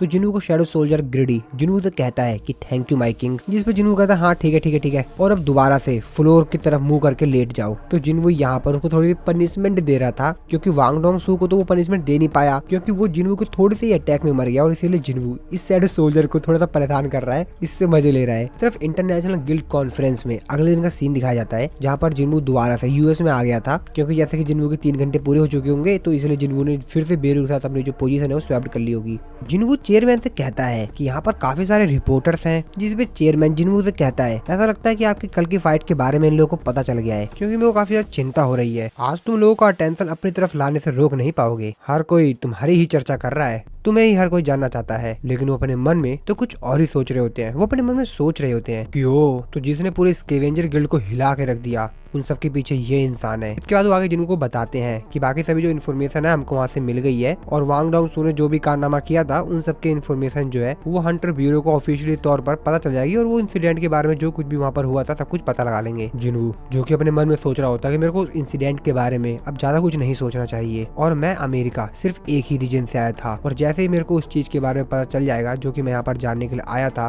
तो मेरा काम हो जाएगा। जिसके बाद चेयरमैन जिन्हू को ईयरबड देते हुए कहते हैं कि ये रखो, इस ईयरबड के थ्रू हम हर चीज तुमको ट्रांसलेट करके बता देंगे जो कुछ भी वहाँ पर बताया जा रहा होगा। इसके बाद जिन्हू भी उस रूम में एंट्री लेता है, जहाँ पर दुनिया भर के बहुत सारे गिल्ड के हंटर्स आए हुए थे, और सभी लोग सिर्फ जिन्हू को ही देख रहे होते हैं, और उसी में होता है चाइना का 7 स्टार का हंटर, और इस समय सभी की नजर होती है जिन्हू पर। सभी लोग यहाँ पर आपस में बात कर रहे होते हैं। वो लोग बात कर रहे होते हैं, अरे ये तो वही एशियन का हंटर है ना, जिसने कि कल थॉमस एंड्रे को हराया था, और उसको तब तक पीटता रहा था जब तक कि वो मरने जैसी हालात में नहीं आ गया था। और दूसरी तरफ जो टोक्यो में गेट ओपन हुआ था, उसमें भी इसने काफी ज्यादा मदद की थी उन लोगों की ना। इसने थॉमस एंड्रे के कवच को पूरी तरीके से डिस्ट्रॉय कर दिया, और ये इस तरीके से यहाँ पर आया है जैसे कि बाकी हंटरों का किंग है। मैं तो विश्वास ही नहीं कर पा रहा हूँ। और जिन्हू बड़े ही आराम से वहाँ पर आके बैठ जाता है। बाकी सभी जो लोग होते हैं वो सिर्फ जिन्हू को ही देख रहे होते हैं। सभी लोग यहाँ पर जितने भी लोग होते हैं वो हर कोई सिर्फ जिन्हू को ही देख रहा होता है। और तभी यहाँ पर एक डॉक्टर एंट्री लेते हैं और उन सभी लोगों को बताते हैं कि हेलो, मैं हूँ डॉक्टर बेल्जर। मुझे आशा है कि आप सभी लोग इस चीज के बारे में जानते होंगे कि रिसेंटली जो अभी काफी सारे गेट्स ओपन हो रहे हैं और उनके अंदर से काफी सारे ताकतवर मॉन्स्टर्स अपीयर हो रहे हैं। लेकिन मेरे को इतना मालूम है कि आप में से बहुत कम ही लोग होंगे जो कि ये जानते होंगे कि ये जो अनयूजुअल एक्टिविटी हो रही है, जो कि एटमॉस्फेयर के ऊपर काफी ज्यादा तेजी से बढ़ रही है। लेकिन मैं इस मैजिकल एनर्जी को एक दूसरा ही नाम देना चाहूंगा, क्योंकि ये बाकी एनर्जीज के मुकाबले में बहुत ज्यादा डिफरेंट है। और जब तक हम लोगों को इसका एक बेहतर नाम नहीं मिल जाता है कि आखिरकार हम इस एनर्जी को क्या कहें, तब तक के लिए मैं इस एनर्जी को मैगीस्फेयर कहूंगा। इसके बाद वो इन सभी लोगों को एक मैप दिखाते हुए कहते हैं कि वर्ल्ड में इस जगहों पर ये एनर्जी बहुत ही ज्यादा तेजी से निकल रही है और ये इस समय काफी सारी कंट्रीज के आसमान में है। और हमने इस फेनोमेना को टोटल 9 प्लेसेस पे डिटेक्ट किया है और उन सभी 9 जगहों में से हम लोग को मैगीस्फेयर को लेकर ज्यादा चिंतित होने वाली जगह है, वो है ये सियोल, साउथ कोरिया में। अब इस चीज को देखकर बाकी सभी जो हंटर्स यहाँ पर लोग आए हुए होते हैं कहते हैं क्या साउथ कोरिया, अरे साउथ कोरिया ये तो। और फिर से सभी लोग जिन्हू को देखने लग जाते हैं। तभी डॉक्टर बाकी सभी लोगों से कहते हैं कि आप लोगों को इस तरीके से मिस्टर सांग जिन वू को देखने की जरूरत नहीं है। और अगर सांग जिन वू को मैगीस्फेयर के बारे में पहले ही पता होता तो शायद ये इस चीज को पहले ही खत्म कर चुके होते। जिन्हू जो कि अपने मन में सोच रहा होता है कि 9 प्लेसेस, शायद ये कहीं ना कहीं किसी तरीके से जो नंबर ऑफ सोवेरियंस हैं उनसे कनेक्टेड है। डॉक्टर आगे बताते हैं कि जैसा कि आप सभी लोग जानते हैं कि इस समय हम लोग इस चीज से डील नहीं कर सकते हैं। हमें नहीं पता कि आखिरकार इस चीज से हमको किस तरीके से लड़ना है या किस तरीके से हमको इस चीज का सामना करना है, लेकिन हम लोग इससे डील नहीं कर सकते हैं। इसका मतलब ये नहीं है कि हमको इससे डील करना ही नहीं है। और शायद दुनिया एक बार फिर से बहुत बड़ा चेंज देखे, एक बार फिर से। और तभी साइड में खड़े मिस्टर डेविड जो होते हैं वो डॉक्टर से बोलते हैं कि डॉक्टर बेल्जर, क्या अब आपकी बात खत्म हो चुकी है? जिस पे वो भी कहते हैं हाँ बिल्कुल। मिस्टर डेविड कहते हैं कि ठीक है, इसके आगे मैं संभालूंगा। मिस्टर डेविड बाकी सभी लोगों को कहते हैं कि मैं यहाँ पर आप लोगों को बहुत ही ज्यादा इम्पोर्टेंट, काफी ज्यादा अर्जेंट चीज अनाउंस करने के लिए आया हूँ, जो कि यहाँ पर आए हुए सभी हंटर्स के लिए काफी ज्यादा जरूरी है। और मेरे को ये बताते हुए बहुत ही ज्यादा दुख हो रहा है कि लगभग 2 हफ्ते पहले हंटर क्रिस्टोफर एक असैसिनेशन ग्रुप के द्वारा मारे गए और अभी तक हम लोग उस असैसिनेशन ग्रुप को नहीं जान पाए हैं कि आखिरकार वो लोग कौन थे। अब ये बात सुनते ही यहाँ पर हड़बड़ी सी मच जाती है। बाकी सभी जो लोग होते हैं आपस में बात करने लगते हैं। वो कहते हैं क्या नेशनल लेवल हंटर क्रिस्फर को असैसिनेट कर दिया गया है? क्या ये किसी प्रकार का जोक है? अरे नहीं, ऐसा तो सिर्फ वही कर सकता है जिसके पास उतनी ही ज्यादा ताकत हो। कहीं ऐसा करने वाला वही बंदा तो नहीं है ना जो कल थॉमस एंड्रे से लड़ा था? और फिर से सभी लोग सांग जिनवू को देखने लग जाते हैं। अब जिनवू भी इस चीज को नोटिस कर लेता है, लेकिन वो कुछ भी यहाँ पर मूवमेंट नहीं करता है। वो बस आराम से अपने दिमाग में मिस्टर क्रिस्फर के बारे में ही सोच रहा होता है। मिस्टर डेविड आगे बताते हैं कि मिस्टर क्रिस्फर की ये वाली न्यूज हम कल ऑफिशियली सभी लोगों को बता देंगे, और मैं आप सभी लोगों से अनुरोध करता हूँ कि आप सभी लोग बिना किसी मिसअंडरस्टैंडिंग के मेरी बात ध्यान से सुनिए। और इस क्राइम के पीछे हम लोग को एक इंसान के ऊपर शक है, और वो है सस्पेक्ट एस। अब इस चीज को देखकर जिन्हों थोड़ा सा हैरान होता है, लेकिन वो अपने फेस का एक्सप्रेशन बिल्कुल भी चेंज नहीं करता है। लेकिन वो भी समझ गया होता है कि यहाँ पर किसकी बात हो रही है। तो एक्चुअल में यहाँ पर जिन्हों के फादर की बात हो रही होती है, जिसको कि मिस्टर डेविड अभी के लिए यहाँ पर सस्पेक्ट एस कह रहे हैं। यहाँ पर आए हुए जो हंटर होते हैं वो अपने मन में काफी सारी चीजें सोच रहे होते हैं। तो उनमें से जो हंटर होता है अपने मन में सोच रहा था तो वो सांग जिनवू नहीं है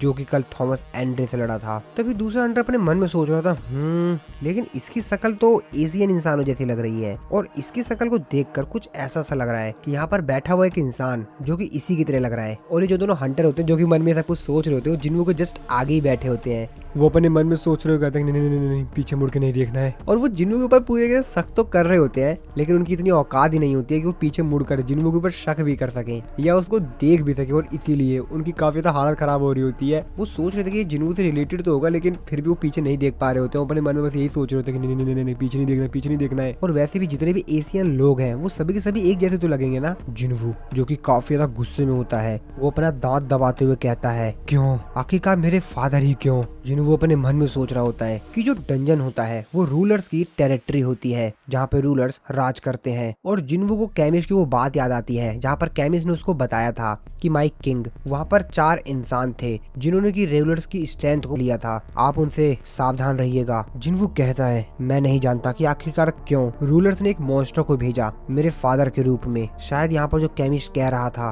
क्या वो सही था? मिस्टर डेविड आगे बताते हैं कि हम लोगों को ये इंसान यूएस के एक गेट में मिला था, जिसको कि शुरुआत में एक मॉन्स्टर के तौर पर माना गया, लेकिन ये इंसानों की भाषा बोल सकता था। और इसीलिए हमने एस रैंक के हंटर वांग डोंग सू से रिक्वेस्ट की थी, जो कि कोरियन बोलते थे, कि इस चीज में वो हमारी मदद करें। लेकिन वहाँ पर कुछ बात बन पाती उससे पहले ही उसने मिस्टर वांग डोंग सू के ऊपर अटैक करके वो वहाँ से भाग गया, और हंटर एसोसिएशन हेडक्वार्टर भी कुछ नहीं कर पाया। वो इस तरीके से वहाँ से गायब हो गया मानो कोई परछाई की तरह। और जो कल्प्रिट है वो बहुत ज्यादा पावरफुल था, उसने मिस्टर वांग डोंग सू को हरा दिया, जो कि स्कैवेंजर गिल्ड में एक मेन फोर्स के मेंबर थे। और इस तरीके का स्ट्रॉन्ग ह्यूमनॉइड मॉन्स्टर जो कि डंजन से भाग गया, हो सकता है कि इसी ने मिस्टर क्रिस्फर के ऊपर अटैक किया हो। और यही सब बातें मेरे को आज आप लोगों को बतानी थी। अब ये बातें सुनकर जिन्वू भी काफी ज्यादा हैरान होता है। जिन्वू यहाँ पर कुछ बातें याद कर रहा होता है जो कि अभी मिस्टर डेविड ने बताई थी। वो कहता है उन्होंने वांग डोंग सू से बात की थी, तो जिन्वू वही बात याद कर रहा होता है जो कि उसके फादर ने वांग डोंग सू को पीटते समय कही थी उससे, कि साउथ कोरिया में कदम मत रखना। मैं ये अपने बेटे के लिए नहीं कह रहा हूँ, बल्कि तुम्हारे लिए कह रहा हूँ, और अगर तुमने कुछ ऐसा किया तो तुम पूरी जिंदगी भर आराम नहीं कर पाओगे, मरने के बाद भी नहीं। अब ये बात याद करते हुए जिन्वू कहता है मरने के बाद भी आराम नहीं कर पाओगे। और फिर तभी उसको ग्रिड की याद आती है कि एक्चुअल में वांग डोंग सू मरने के बाद भी अब जिन्वू का शैडो सोल्जर है, वो बेचारा अभी भी आराम नहीं कर पा रहा है। जिन्वू अपने मन में सोचते हुए कहता है कि यहाँ पर मेरे को कोई भी डाउट नहीं है कि वो इंसान मेरे फादर ही थे, लेकिन और तभी मिस्टर डेविड आगे इन लोगों को बताते हैं हम दुनिया के बाकी सभी जो गिल्ड हैं उन सभी से रिक्वेस्ट कर रहे हैं कि आप लोग भी सस्पेक्ट एस को ढूंढने में हमारी मदद कीजिए, और अगर आप लोगों को उसके बारे में कुछ भी जानकारी मिलती है तो आप लोग हमको जल्द से जल्द कांटेक्ट करिएगा। इसके बाद यहाँ पर जो हंटर्स आए हुए होते हैं वो अपने कुछ सवाल पूछते हैं मिस्टर डेविड से। तो उनमें से एक हंटर कहता है कि क्या आपके पास कोई ऐसा प्रूफ है कि सस्पेक्ट एस एक इंसान नहीं है? मिस्टर डेविड कहते हैं उसके अंदर से जो मैजिकल पावर निकल रही थी वो पूरी तरीके से एक मॉन्स्टर से मैच कर रही है। Next question. तभी दूसरा हंटर कहता है कि आपने बताया कि वो कह रहा था कि वो एक इंसान है जो कि काफी समय पहले डंजन में खो गया था, वैसे क्या उसने जो बताया था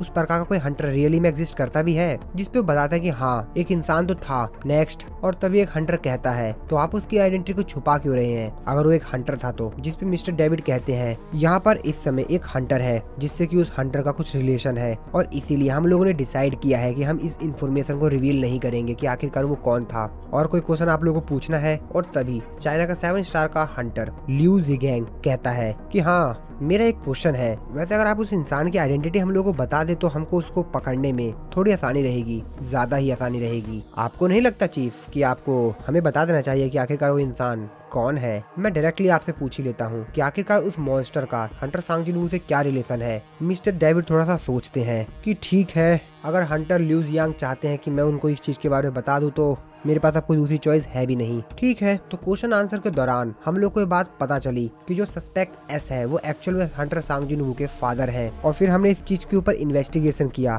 तो हम लोगों को पता चला कि एक्चुअल में ये बात सच है। अब ये बात सुनकर बाकी सभी जो यहाँ पर लोग आए हुए होते हैं वो काफी ज्यादा हैरानी से आपस में बात करने लग जाते हैं। वो जिन वू की तरफ देख रहे होते हैं और आपस में बात करने लग जाते हैं कि ये क्या बात कर रहे हैं। लिंग जियांग कहता है, और अगर सस्पेक्ट एस सच में हंटर सांग जिन वू के मिसिंग फादर हुए तो क्या वो बाकी हंटर्स को उनको मारने देगा? क्या बाकी हंटर्स ऐसा कर पाएंगे? जिसपे जिनवू उसका रिप्लाई देते हुए कहता है, हंटर्स मॉन्स्टर्स को मार सकते हैं और अगर जरूरत पड़ी तो उस मॉन्स्टर को मैं खुद ही संभाल लूंगा। जिसपे लिंग जियांग कहता है कि अगर सच में वो मॉन्स्टर ना होकर तुम्हारे फादर हुए तो? जिसपे जिनवू अपने काफी सारे ओल्ड मेमोरीज को याद करता है और कहता है, और जिनवू अपने मन में कह रहा होता है कि सिंपली मैं उन हंटर्स को मार दूंगा। और फिर जिनवू रिप्लाई देते हुए कहता है, तो फिर मैं अपनी फैमिली को प्रोटेक्ट करूंगा, चाहे मेरे को इस दुनिया के हर एक हंटर से दुश्मनी ही क्यों ना करना पड़े, मैं अपनी फैमिली को प्रोटेक्ट करूंगा। और फिर कॉन्फ्रेंस एंड हो जाता है, सभी लोग यहाँ से जाने लगते हैं। मिस्टर वाइट जो कि जिनवू से कह रहे होते हैं कि वैसे अभी आपने जो थोड़े समय पहले किया था, क्या आप सही में ऐसा कुछ करने वाले हैं क्या? जिस पे जिनवू कहता है, हाँ बिल्कुल। मिस्टर वाइट जिनवू से हंसते हुए कहते हैं, वैसे 120 अलग अलग कंट्री के 500 हंटर के सामने इतनी बड़ी बात कहना ऐसा सिर्फ 2 हंटर्स कर सकते हैं,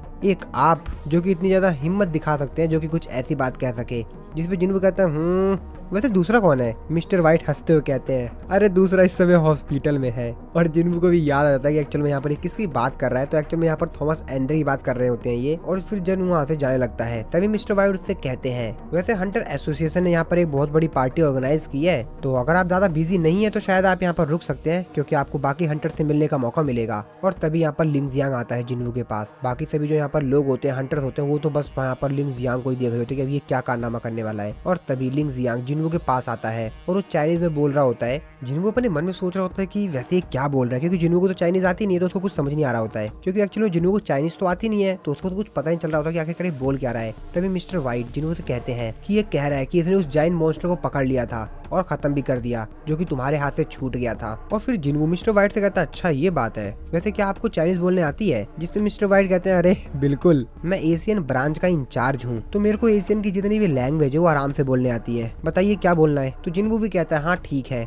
तो मेरी सारी बातों को ट्रांसलेट कीजिए। और फिर मिस्टर वाइट यहाँ पर एक ट्रांसलेटर के तौर पर इन दोनों की बात एक दूसरे को बता रहे होते हैं। मिस्टर वाइट कहते हैं कि लिंग जियांग इस समय कह रहा है, ये काफी ज्यादा हैरान थे, इतना बड़ा ताकतवर मॉन्स्टर जिसकी इन्होंने भी उम्मीद नहीं की थी, इनकी उम्मीद से भी ज्यादा ताकतवर मॉन्स्टर जिसको हरा पाना बहुत ही ज्यादा मुश्किल था, और ये पूरी लड़ाई पाने के ऊपर हुई। ये कह रहे हैं कि तब से ये आपसे मिलने के लिए काफी ज्यादा उत्सुक थे, काफी ज्यादा क्यूरियस थे कि आखिरकार किस प्रकार का हंटर है जिसने की इतने ज्यादा ताकतवर मॉन्स्टर को बड़ी ही आसानी से हरा दिया। और फिर लिंग जियांग जिनवू की तरफ दोस्ती का हाथ बढ़ाता है। मिस्टर वाइट कहते हैं कि ये बोल रहे हैं, ये काफी ज्यादा खुश है कि तुमने थॉमस एंड्रे को उसकी असली जगह पे पहुंचा दिया। ये कह रहे हैं कि इसको कोई भी डाउट नहीं है कि थॉमस एंड्रे जो भी कर रहा था वो गलत था। अब इस चीज को देखकर जिनवू भी काफी ज्यादा हैरान होता है। वो अपने मन में सोच रहा होता है कि फर्स्ट इंप्रेशन में तो मेरे को ये लगा कि यार ये बड़ा सनकी इंसान है, पता नहीं क्या है ये बंदा, पर यार ये तो अच्छा बंदा लग रहा है, ये तो काफी इंटरेस्टिंग इंसान है। और फिर जिनवू भी दोस्ती का हाथ की तरफ बढ़ाता है और फिर लिंग जियांग कुछ और कहता है और फिर वो वहाँ से चला जाता है। अब इस चीज को सुनकर मिस्टर वाइट भी थोड़ा सा हैरान होते हैं। जिनवू उनसे बोलता है कि ये क्या कह के गया है। मिस्टर वाइट उसको बताते हैं, इसने कहा है कि ये आशा करता है कि सस्पेक्ट एक्स तुम्हारी फैमिली का मेंबर ना हो, और उसने कहा है वो कभी भी आपके साथ फाइट नहीं करना चाहेगा, और मेरे को लगता है कि शायद वो साथ से फाइट करना भी नहीं चाहता है। जिसपे जिनवू कहता है, अच्छा तो ऐसी बात है। और तभी मिस्टर डेविड यहाँ पर आते हैं जो कि जिनवू से कहते हैं कि हंटर सांग जिनवू, क्या आपके पास कुछ समय है, मेरे को आपसे किसी से मिलवाना है। इसके बाद अगले सीन में हम लोग देखते हैं जिनवू के सामने बैठी हुई होती है मिसिस सेलनर। मिसिस सेलनर जिनवू से कहती हैं कि हम लोगों को मिले हुए काफी लंबे समय हो गए हंटर सांग जिनवू। जिनवू जो कि अपने मन में उनको देखते हुए सोच रहा होता है, ओह तो मिसिस सेलनर अब काफी ज्यादा अपग्रेड हो चुकी हैं, ये वैसी नहीं है जैसे कि मैं इनसे पहले मिला था, ये काफी ज्यादा चेंज हो चुकी है। जिसपे जिनवू भी उनको रिप्लाई देते हुए कहता है कि हाँ मुझे भी लगा था, मैं भी सोच रहा था कि शायद हम लोग अब कभी ना मिले। जिसपे मिसिस सेलनर जिनवू को बताती है कि मेरे को हर रात एक ही सपना आता है और उस सपने में हमारे जो टॉप रैंक के हंटर्स हैं उनको किसी के द्वारा मारा जा रहा है। और कुछ दिनों से तो ये जो सपने हैं ये पूरी तरीके से रियलिटी होते जा रहे हैं। जो भी मैं सपने में देखती हूँ वो सब कुछ सच हो रहा है। जिसपे जिन्हों कहता है अच्छा तो आपका मतलब क्या क्रिस्फर भी, मिस्टर क्रिस्फर भी आपने सपने में देखा था क्या? जिसपे मिसेस सेलर्स को बताते हैं कि हाँ बिल्कुल। मिस्टर डेविड जिन्हों को बताते हैं वैसे हमने मिस्टर क्रिस्फर को वार्न किया था लेकिन उन्होंने हमारी बात नहीं मानी। और बाकी तो उसके बाद आपको पता ही है उनके साथ क्या हुआ है। मिसेस सेलर आगे कहती हैं कि पावरफुल हंटर्स जो कि हमारी इस दुनिया को सपोर्ट करते हैं ताकि हमारी दुनिया बेहतर बन सके और दूसरी दुनिया से आने वाले मॉन्स्टर से वो लोग लड़कर हमारी दुनिया को सपोर्ट करते हैं, हमारी दुनिया को बचाते हैं। और अब लगातार वही मरते जा रहे हैं। और अगर इन हंटर्स की मृत्यु इसी तरीके से होती रही और इस चीज को नहीं रोका गया, जिसमें जिन्हों भी उनको कहता है तो क्या आप भी मेरे को यहाँ पे वार्न करने के लिए आई हैं? मिसेस सेलर को कहते हैं कि नहीं बिल्कुल नहीं, मैं तो आपसे यहाँ पर इस चीज के लिए पूछने के लिए आई हूँ कि आप उन हंटर्स को प्रोटेक्ट करें। ये बात सुनकर जिन्हों भी काफी हैरान होता है। वो कहता है मिसेस सेलर आगे बताती हैं कि मेरे सपने में जिन हंटर्स को मारा जा रहा होता है मैं उनके फेसेस को, उनके चेहरे को याद करने की कोशिश करती हूँ लेकिन उससे कोई भी फायदा नहीं होता। और सपनों के अंदर ही मैं उनकी आइडेंटिटी को पहचानने की कोशिश करूंगी अपनी एबिलिटी का इस्तेमाल कर। जिसपे जिन्हों उनसे कहता ओ तो क्या अब इस बार आप मेरी आंखों में देखने वाली हैं? जिसपे मिसेस सेलर कहती है हाँ बिल्कुल। मिसेस सेलर जिन्हों को आगे बताती है कि उनके अंदर एक एंडलेस पावर थी जिसकी कोई सीमा ही नहीं, बिल्कुल अजीब सी। और जब मैंने उनसे एक बार कांटेक्ट किया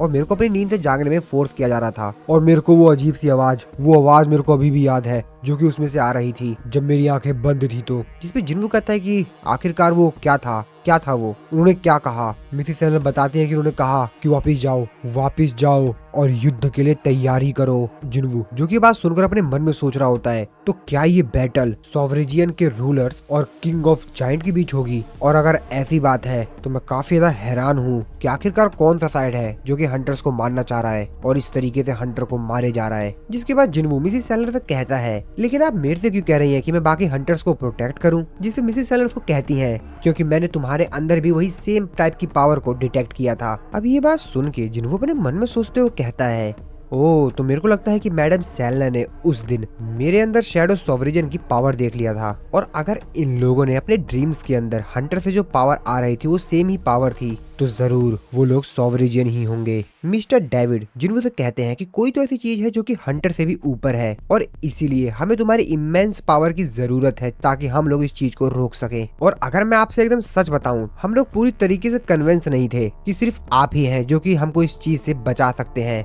लेकिन हम लोगों ने अपना माइंड चेंज कर लिया जब हम लोगों ने कल तुम्हारे और थॉमस एंड्रे के बीच में लड़ाई देखी। ऑफ कोर्स हम आपसे एक्सपेक्ट नहीं कर सकते कि आप बिना कंपनसेशन के हमारी मदद करेंगे, तो मैं आपको अपने हेल्प के बदले कुछ भी देने के लिए तैयार हूँ, यहाँ तक कि उस बेहतरीन खजाने को जो कि कैमिस छोड़ के गया है, द रून स्टोन। इस दुनिया में हंटर्स ही हैं जिनको की काफी ज्यादा स्पेशल पावरफुल ब्लेसिंग मिली है और वही लोग अपनी पावर का इस्तेमाल करके इस दुनिया को बचाते हैं। और अगर वो लोग ही डिसअपेयर हो जाएंगे तो ये दुनिया तो बचेगी ही नहीं ना। अब ये बात सुन के जिन्हों भी थोड़ा सा हैरान होता है, उसके मुंह से कुछ शब्द नहीं निकल पा रहे होते हैं मिस्टर डेविड की ये बात सुनकर।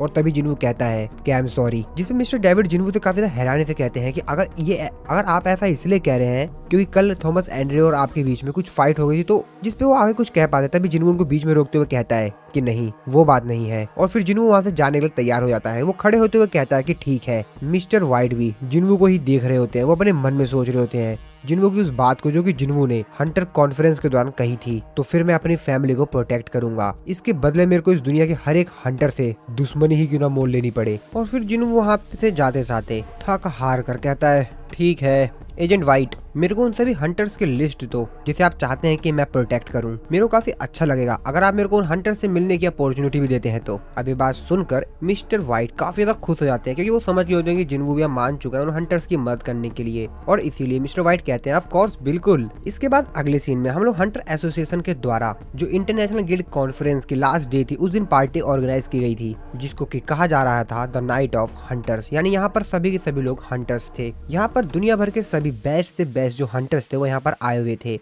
और सभी लोग पार्टी को काफी ज्यादा एंजॉय कर रहे थे। बस एक हमारा जिन्वू ही था जो कि अभी भी काम में लगा हुआ था। जिन्वू योजिन से कहता है कि योजिन वैसे अब तुमको कैसा लग रहा है? योजिन कहता है अब मेरे को काफी ज्यादा अच्छा लग रहा है। तो यहाँ पर दोस्तों योजिन भी अब ठीक हो चुका है क्योंकि बेरू ने योजिन को ठीक कर दिया अपनी हीलिंग पावर का इस्तेमाल करके, और इसलिए जिन्वू योजिन का थोड़ा हाल चाल पूछ रहा होता है। योजिन भी कहता है एकदम बढ़िया, एक नए बॉस की तरह। वैसे सर मेरे को काफी ज्यादा रोना आ रहा था, बहुत ज्यादा बेकार लग रहा था जब मैंने ये सुना कि आप थॉमस एंड्रे से लड़ रहे हैं, लेकिन फाइनली आप तो उससे जीत गए। बाकी सभी भी जो आसपास हंटर्स होते हैं वो जिनवू और यूजिन को ही देख रहे होते हैं। वो लोग बात कर रहे होते हैं, वो देखो ये अभी भी हमारे सामने खड़ा है, ये हम लोग के सामने है, लेकिन हम इसकी प्रेजेंस को सेंस नहीं कर पा रहे हैं। ये तो एकदम डिफरेंट लेवल पर ही है। तो वो यहाँ पर जिनवू की बात कर रहे होते हैं, क्योंकि जिनवू यहाँ पर है, लेकिन फिर भी ये लोग अपनी हंटर स्किल का इस्तेमाल करके उसकी प्रेजेंस को यहाँ पर सेंस नहीं कर पा रहे हैं। इसके बाद वो लोग आगे बात कर रहे होते हैं।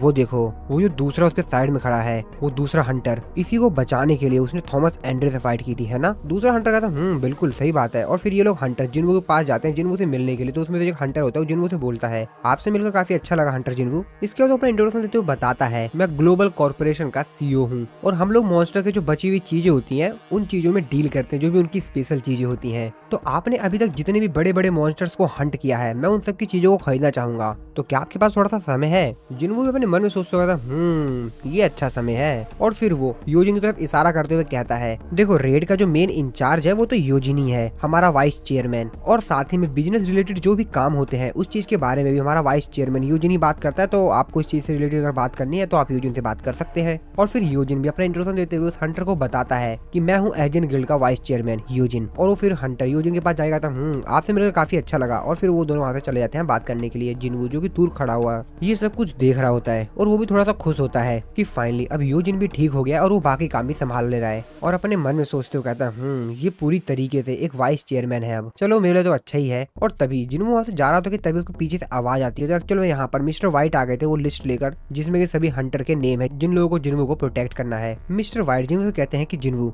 ये रही वो लिस्ट। जिनवू कहता और फिर जिनवू हंटर की जो लिस्ट होती है जिसमें सभी हंटर्स के नाम होते हैं उनको देखने लगता है। मिस्टर व्हाइट जिनवू को बताते हैं, हमने हंटर्स को उनको जो पॉइंट्स मिले हुए हैं उनके हिसाब से उनको रैंक्ड कर दिया है। जिनवू कहता तो ये है टॉप 10 हंटर्स की लिस्ट, और अगर आप हमारे ऑफर को एक्सेप्ट कर लेते हैं तो आपको इन्हीं लोगों को प्रोटेक्ट करना होगा। जिनवू भी उन हंटर्स की लिस्ट को बड़ी हैरानी से देख रहा होता है। वो कहता ओ तो तुम कहना चाहते हो कि ये सभी लोग हाई प्रायोरिटी पर हैं। जिनवू अपने मन में सोचते हो कहता हंटर पॉइंट्स। और फिर मिस्टर व्हाइट से कहता है कि वैसे मैं यहाँ पर कहाँ पे रैंक करूंगा, इस लिस्ट में मेरी रैंक कहाँ पर होगी। ये बात सुन के मिस्टर व्हाइट कहता है, अच्छा आपकी रैंक, आपने जितने भी जाइंट मॉन्स्टर्स को मारा है और जितने भी कंट्रीब्यूशन दी है उसके हिसाब से शायद आप 3rd या 4th पर आएंगे। और वहाँ पे लिस्ट में जहाँ पर फर्स्ट पर होता है थॉमस एंड्रे, 2nd नंबर पे होता है लिन जियांग, 3rd पे होता है क्रिस्टोफर रेड, और 4th पे होता है सिद्धार्थ बच्चन, एंड 5th पर होता है वो बताया नहीं गया है। और मेरे को ये समझ में नहीं आ रहा है कि जिनवू को 3rd या 4th पे क्यों बोला गया है, क्योंकि लॉजिकली देखा जाए तो उसको 1st या 2nd पे तो होना ही चाहिए। और फिर जिनवू अपने शैडो सोल्जर्स को उन हंटर्स के पीछे लगा देता है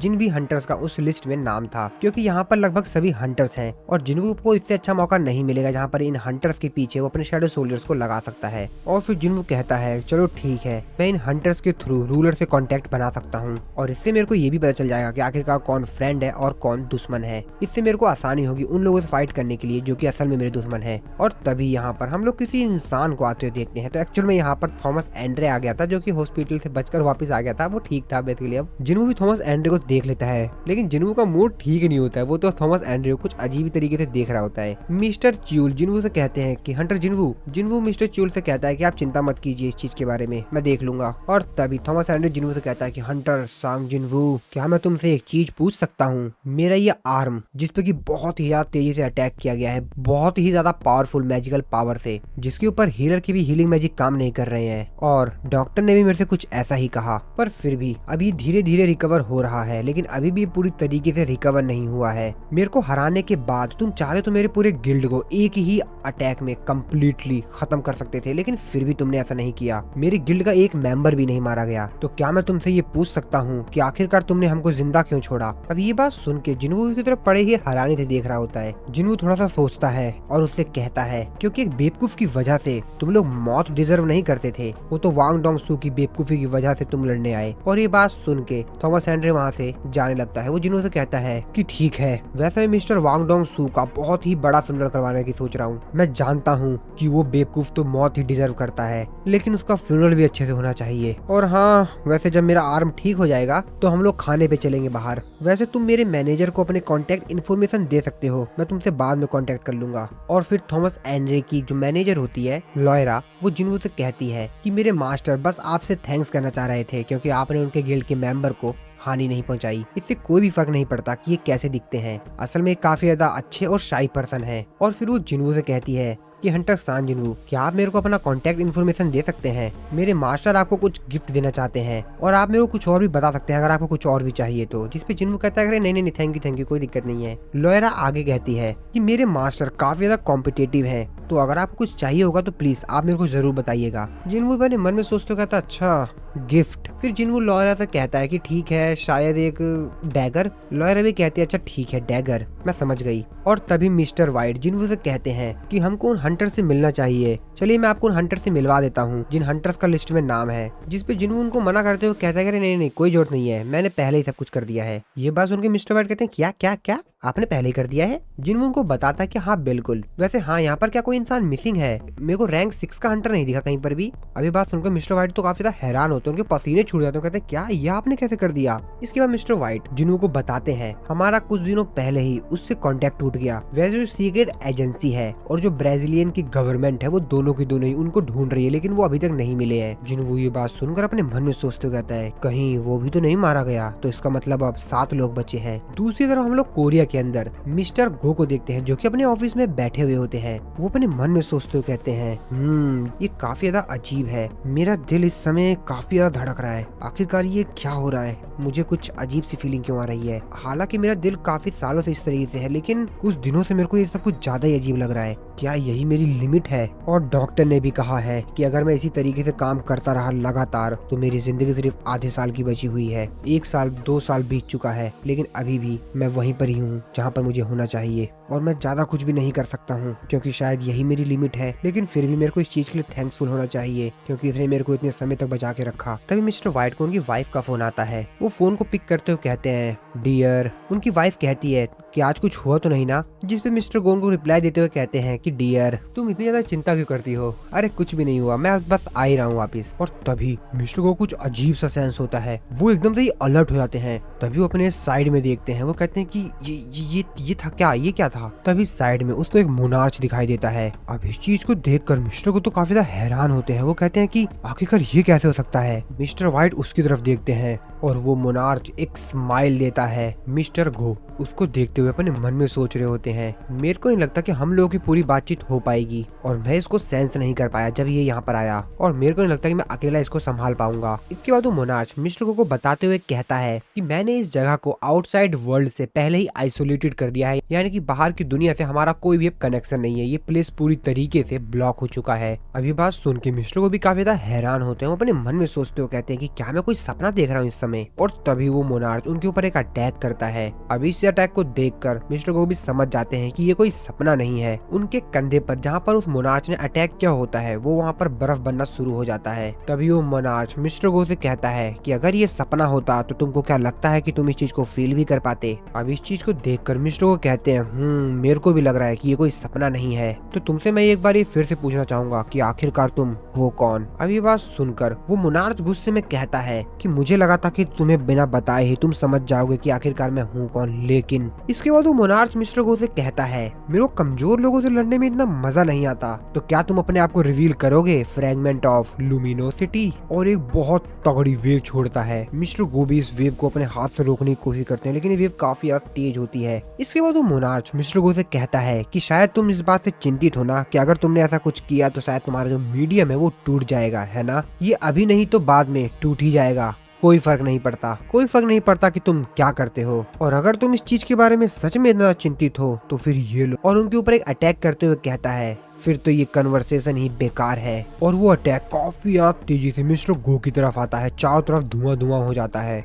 वो मोनार्च कहता है जैसा कि हम लास्ट टाइम मिले थे। और फिर से वो मिस्टर गो की तरफ एक बहुत तगड़ा अटैक करता है, लेकिन इस बार मिस्टर गो चारों तरफ से धुआं हटाते हुए उस अटैक को डॉज करते हुए साइड में फेंकते हैं। और फिर हम लोग देखते हैं मिस्टर गो का असली रूप, जो कि काफी ज्यादा खतरनाक लग रहे थे क्योंकि वो शायद अपने कुछ नए फॉर्म में आ रहे थे। और अभी अभी जो मोनार्च ने मिस्टर गो के ऊपर अटैक किया था और मिस्टर गो ने अटैक करके डॉज करके साइड में फेंक दिया था, वो अटैक से जो उनके ऑफिस का एक शीशा होता है वो पूरी तरीके से ब्रेक हो जाता है। और फिर मिस्टर गो का असली रूप आता है, the most brilliant fragment of luminosity. Mister go उस मोनार्च से कहते हैं, तुमने मेरे पूरे ऑफिस को आउटसाइड वर्ल्ड से आइसोलेटेड कर दिया है और मेरे को डायमेंशन क्रैक के अंदर ट्रैप कर दिया है।